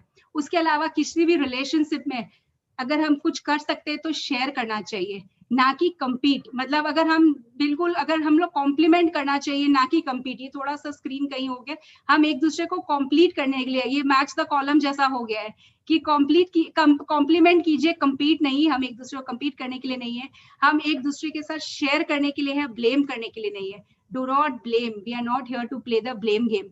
एक दूसरे को एक्सेप्ट करना है, ना कि एक्सपेक्ट। देखिए, एक दो शब्द के हेर फेर से ही मीनिंग चेंज हो जाती है। एक्सेप्ट मतलब जो जैसा है, मैं बिना इफ्स एंड बट्स की, ये ऐसा है, ये लेट से उठता है, वो जल्दी उठता है, ये मतलब ये जो वर्ड्स हम ऐड कर देते हैं ना, इसमें से ना एक डिसरेस्पेक्ट, एक रिजेक्शन की गंध आती है। इसलिए इस चीज को ऐड ना करके जो जैसा है ये समझिए कि अगर यंग या ओल्ड अपने अपने हिसाब से अपनी अपनी जिंदगी निभाता है, बट हाँ, डिसिप्लिन को कहीं भी कॉम्प्रोमाइज करने नहीं कह रहे, उसको प्रेम से सिखाया जाए तो सब मानने के लिए रेडी है। और अप्रिशिएट करने के बारे में मैं आपको ऑलरेडी बोल चुकी हूँ, ना कि सस्पेक्ट कीजिए कि ये बदला हुआ लग रहा है, ये बदली हुई लग रही है, तो बेसिकली सस्पेक्ट करने से कुछ नहीं होगा।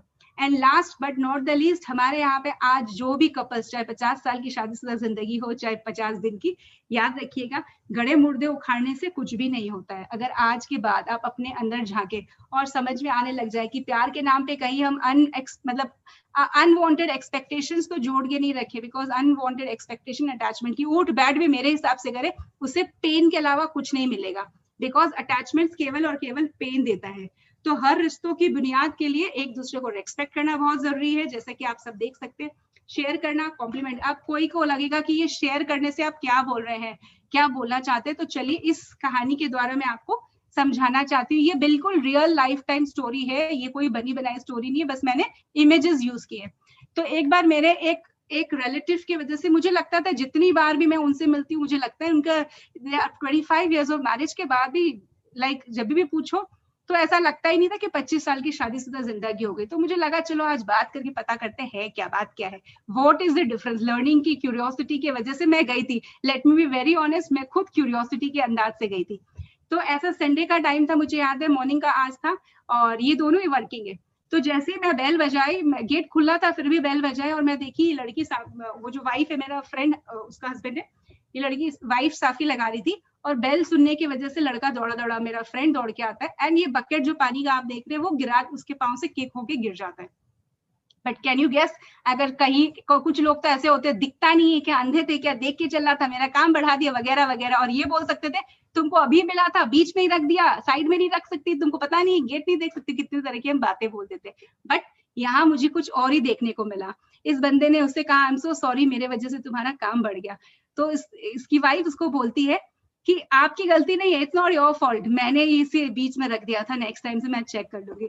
तो मुझे पूछना ही नहीं पड़ा, मेरा आंसर मुझे यही मिल गया था कि हम लोग अगर सब कुछ शेयर करते तो ब्लेम क्यों नहीं शेयर करते। भाई मेरी गलती थी, वो बोला मेरी, तो मेरी क्यूरियोसिटी की वहां से जो क्वेश्चन मार्क था वो बिल्कुल हट गया कि they are in love because sharing is caring, और ब्लेमिंग की गेम में नहीं है। और अगर इसी चीज को मैं कोशिश करूं कि आपको मैं अगर हमारे पौराणिक एपिक्स से समझाऊं, तो अगर आप में से जितने जनों को याद है तो बहुत अच्छी बात है, वरना मैं एक बार फिर याद करा देती हूँ कि जैसा हम सभी जानते हैं कि युधिष्ठिर के चारों भाई जब पानी पीने जाते हैं और यक्ष उससे प्रश्न करता है, वो ईगो के मारे कि मैं बहुत पावरफुल हूँ, मुझे किसी को जवाब देने की दरकार नहीं है, वो पानी पी लेते हैं, उसका अंत आप अपने सभी जानते हैं। बट वहीं जब युधिष्ठिर से यक्ष पूछते हैं कि पहले मुझे प्रश्न का उत्तर दो तभी आगे बढ़ोगे, तो बहुत अच्छे से उसका क्वेश्चन ये था, ध्यान से सुनिएगा, कि गृहस्थ आश्रम में, गृहस्थ में सबसे अच्छा और सच्चा मित्र कौन है। तो युधिष्ठिर ने जवाब दिया था कि पति पत्नी का रिश्ता ही सच्चा मित्र है। गृहस्थ का एक पवित्र रिश्ता, किसी भी रिलेशनशिप, हस्बैंड वाइफ का रिलेशनशिप ही पवित्र रिश्ता है, दो आत्माओं का मिलन है, जिसमें दो लोग एक दूसरे को इज्जत करते हैं, ना कोई बड़ा होता है ना कोई छोटा होता है, दोनों बराबर होते हैं। I hope each and everyone can understand, ये जो भी बातें हम कर रहे हैं ये हमारे पुराने जमाने से चली आ रही है। देखिए, इस वजह से अपने पांचों भाइयों की जान भी, अब ये पांचों अलाइव भी रह गए और पानी पी के अपने प्यास को भी बढ़ा लिए। तो this is just a joke, I just wanted to convey कि देखिए ये सब चीज जो भी है ना, ये बराबरी की बातें कब से चली आ रही है, बट कहीं ना कहीं हमारी सोसाइटी में नियम कानून बदलते रहते हैं, नियम रूल्स एंड रेगुलेशंस। बट अब हम सब पढ़े लिखे हो गए, इतनी ज्यादा इन बातों के बारे में हम ध्यान देने लगे जो शायद पहले की 2-4 जनरेशन पहले लोग नहीं देते थे। So now it's up to you कि अगर आप ध्यान देना चाहते हैं या क्या करना चाहते हैं। And last but not the least, let me tell you कि हर चीज की सोच से ही शुरुआत होती है। अगर एक एरोप्लेन का भी घर अपने एग्जाम्पल समझते हैं कि पहले किसी ने जरूर सोचा होगा कि कुछ एक ऐसा हो जिससे हम यहाँ से वहां उड़ के तुरंत पहुंच जाए, सोचा और उसको इम्प्लीमेंट किया अपने बुद्धि से, राइट। तो उसी तरीके से अगर हम अपनी सोच को बदल ले, हाँ, तो हमारी दुनिया बदली हुई हमारे सामने बिल्कुल नजर आएगी। तो याद रखिएगा, अगर कहीं ना कहीं एट द एंड सबके लिए ये एक समरी है पूरे एपिसोड की, कोई अगर देरी जल्दी जो भी आया, कि कहीं ना कहीं अगर हम ये सोचते हैं कि मेरी तकलीफ का कारण तुम हो, तो प्लीज ये बिल्कुल इलॉजिकल बेबुनियाद सोच है। हम अपनी परमिशन के बिना, हम अपने ही खुश और दुखी होने का केवल और केवल हमारा ही थॉट होता है। तो ये बहुत ही इलॉजिकल और बेबुनियाद सोच है। बैठिए और आज अपनी आशाओं को स्कैन कीजिए, पूरी तरह से अपने आप को टटोलिए, अपने मन को टटोलिए और देखिए कहीं ना कहीं हमारे मन में ऐसी उम्मीदों को हम लव का नाम देके तो नहीं लगा रखी ना कि वो मेरे हिसाब से उठे बैठे वगैरह वगैरह, जो भी हमें बार बार रिपीट नहीं करूंगी। तो बेसिकली मूल रूप से मैं आप सभी को यही कहना चाहती हूँ, ये कहीं ना कहीं हमारे बिलीफ सिस्टम में है, और हमारा बिलीफ सिस्टम अगर हम चेंज करना चाहे तो एक थॉट की दरकार है, एक अवेयरनेस की दरकार है। इसी वजह से कोई रेडीमेड सॉल्यूशंस प्रोवाइड करना बहुत डिफिकल्ट होता है, क्योंकि मुझे सबके बिलीफ सिस्टम के बारे में नहीं पता होता है। इसलिए 1-to-1 रिलेशनशिप काउंसलिंग होती है, जहां बात से हमें समझ में आता है। बट अगर आप ये सोच बदल ले कि नहीं ठीक है, आई अंडरस्टैंड, लोग अलग अलग जगहों से आते हैं, जैसे हमारी 5 उंगली वाला मैंने एग्जाम्पल दिया, अगर इन सब में से कुछ भी एक बात आज अपने अंदर आप झांकते हैं और अपने एक्सपेक्टेशंस, अपनी इच्छाओं को झांकेंगे, स्कैन करेंगे, तो बेसिकली आपको बहुत हद तक आंसर्स मिल जाएंगे। तो parents and couples, it's time to change. और मैं आप सबको यही कहना चाहूंगी कि अपने रिलेशनशिप को समझिए, समय दीजिए, और याद रखिए कि हम आज जो कर रहे हैं, कल हमारे देश का भविष्य भी हमसे ही जुड़ा हुआ है, हमारे बच्चों में भी वही का वही बीज बोया जा रहा है। समझाना, डिसिप्लिन करना, बात करना अलग है। मैं ये भी नहीं कह रही हूँ कि आप मारिए नहीं, डांटिए नहीं, डिस्कशंस ऑलवेज हेल्दी होते हैं, क्योंकि डिस्कशन से ही समझ में आता है एक बच्चे को कि दो के ओपिनियंस डिफरेंट होते हैं, फिर भी एक होके कैसे जीना है। वरना ज्यादा डिफर करने से हमें लगता है इसे छोड़ो, ये कोई काम का नहीं है, यही काम की नहीं है। तो इसीलिए इसका बहुत बड़ा रोल है। ठीक है, तो अब बारी है उस शीट की, देखने की बारी आ गई है जिस शीट में आप लोगों ने अपने बहुत ही प्रेम, बहुत ही स्वीट रिलेटिव या जो भी रिलेशन के बेसिस पे आप लिखा था, अगर इसमें से कोई भी चीज आप स्कैन करके उनकी चेंज कर सके जो आपको पसंद हो, इट्स अप टू यू, तो उसको ध्यान कीजिएगा। और आज रात का आपका यही है कि एक बार गहरे विचार कीजिएगा और उसको अदर साइड को भर के देखिएगा। I am very much sure कि कुछ ना कुछ एक पॉजिटिव बात उस इंसान में आपको जरूर मिलेगी, जिसके बेसिस पे आप अगर वो टॉपिक, मतलब एक एक क्वालिटी को अगर हम नेग्लेक्ट अवॉइड करते जाए और एक एक पॉजिटिविटी को खोजते जाए, तो वो पर्सन एज एंड हाउ मुझे बिल्कुल पसंद आएगा। तो last but not the least, कि सारा विरोध और मतभेद सबसे पहले विचारों में ही उत्पन्न होता है। तो बताइए, अगर मेरे विचार है, मेरे विचार से अगर हो रहा है, तो खुद से चेंज करना है, मुझे कि किसी और को? सो बिल्कुल हमारे विचार हमें खुद को ही चेंज करने पड़ते हैं। सो अब आप देख लीजिए, this is all that I wanted to tell you all. अगर इसके अलावा फाइनली ये जो भी चीज मैं आपको बता रही थी, ये रिलेशनशिप काउंसलिंग का एक बहुत ही स्मॉल एंगल है। रिलेशनशिप काउंसलिंग में हम लोग और भी तरह का एक्सप्लेनेशन देते हैं कि किस तरह से हमारी बॉडी की नीड्स भी अलग अलग होती है, किस तरीके से एक मतलब लेट मी टेल यू, ये बॉडी नीड्स में भी बहुत तरह का ये कंप्लेन आ जाता है, राइट, कि she is not the way I want या he is not the way I want. तो हमारी बॉडी नीड्स भी साइकोलॉजिकल नीड्स से मैच करती है। तो अगर कभी नेक्स्ट कभी कुछ हुआ तो मैं उस नीड्स के बारे में भी आप लोगों को जरूर बताऊंगी। एंड इसी के साथ मैं ये वेबिनार यहीं एंड करती हूँ विद द की लाइन कि अगर आई बिकम्स वी, तो याद रखिए इलनेस भी वेलनेस में बदल जाती है। बुरे वक्त पे, खराब वक्त पे या जो भी खुशी के वक्त में आई को हटा के वी में आ जाइए, तो ये रिलेशनशिप ये बहुत सुंदर होगा।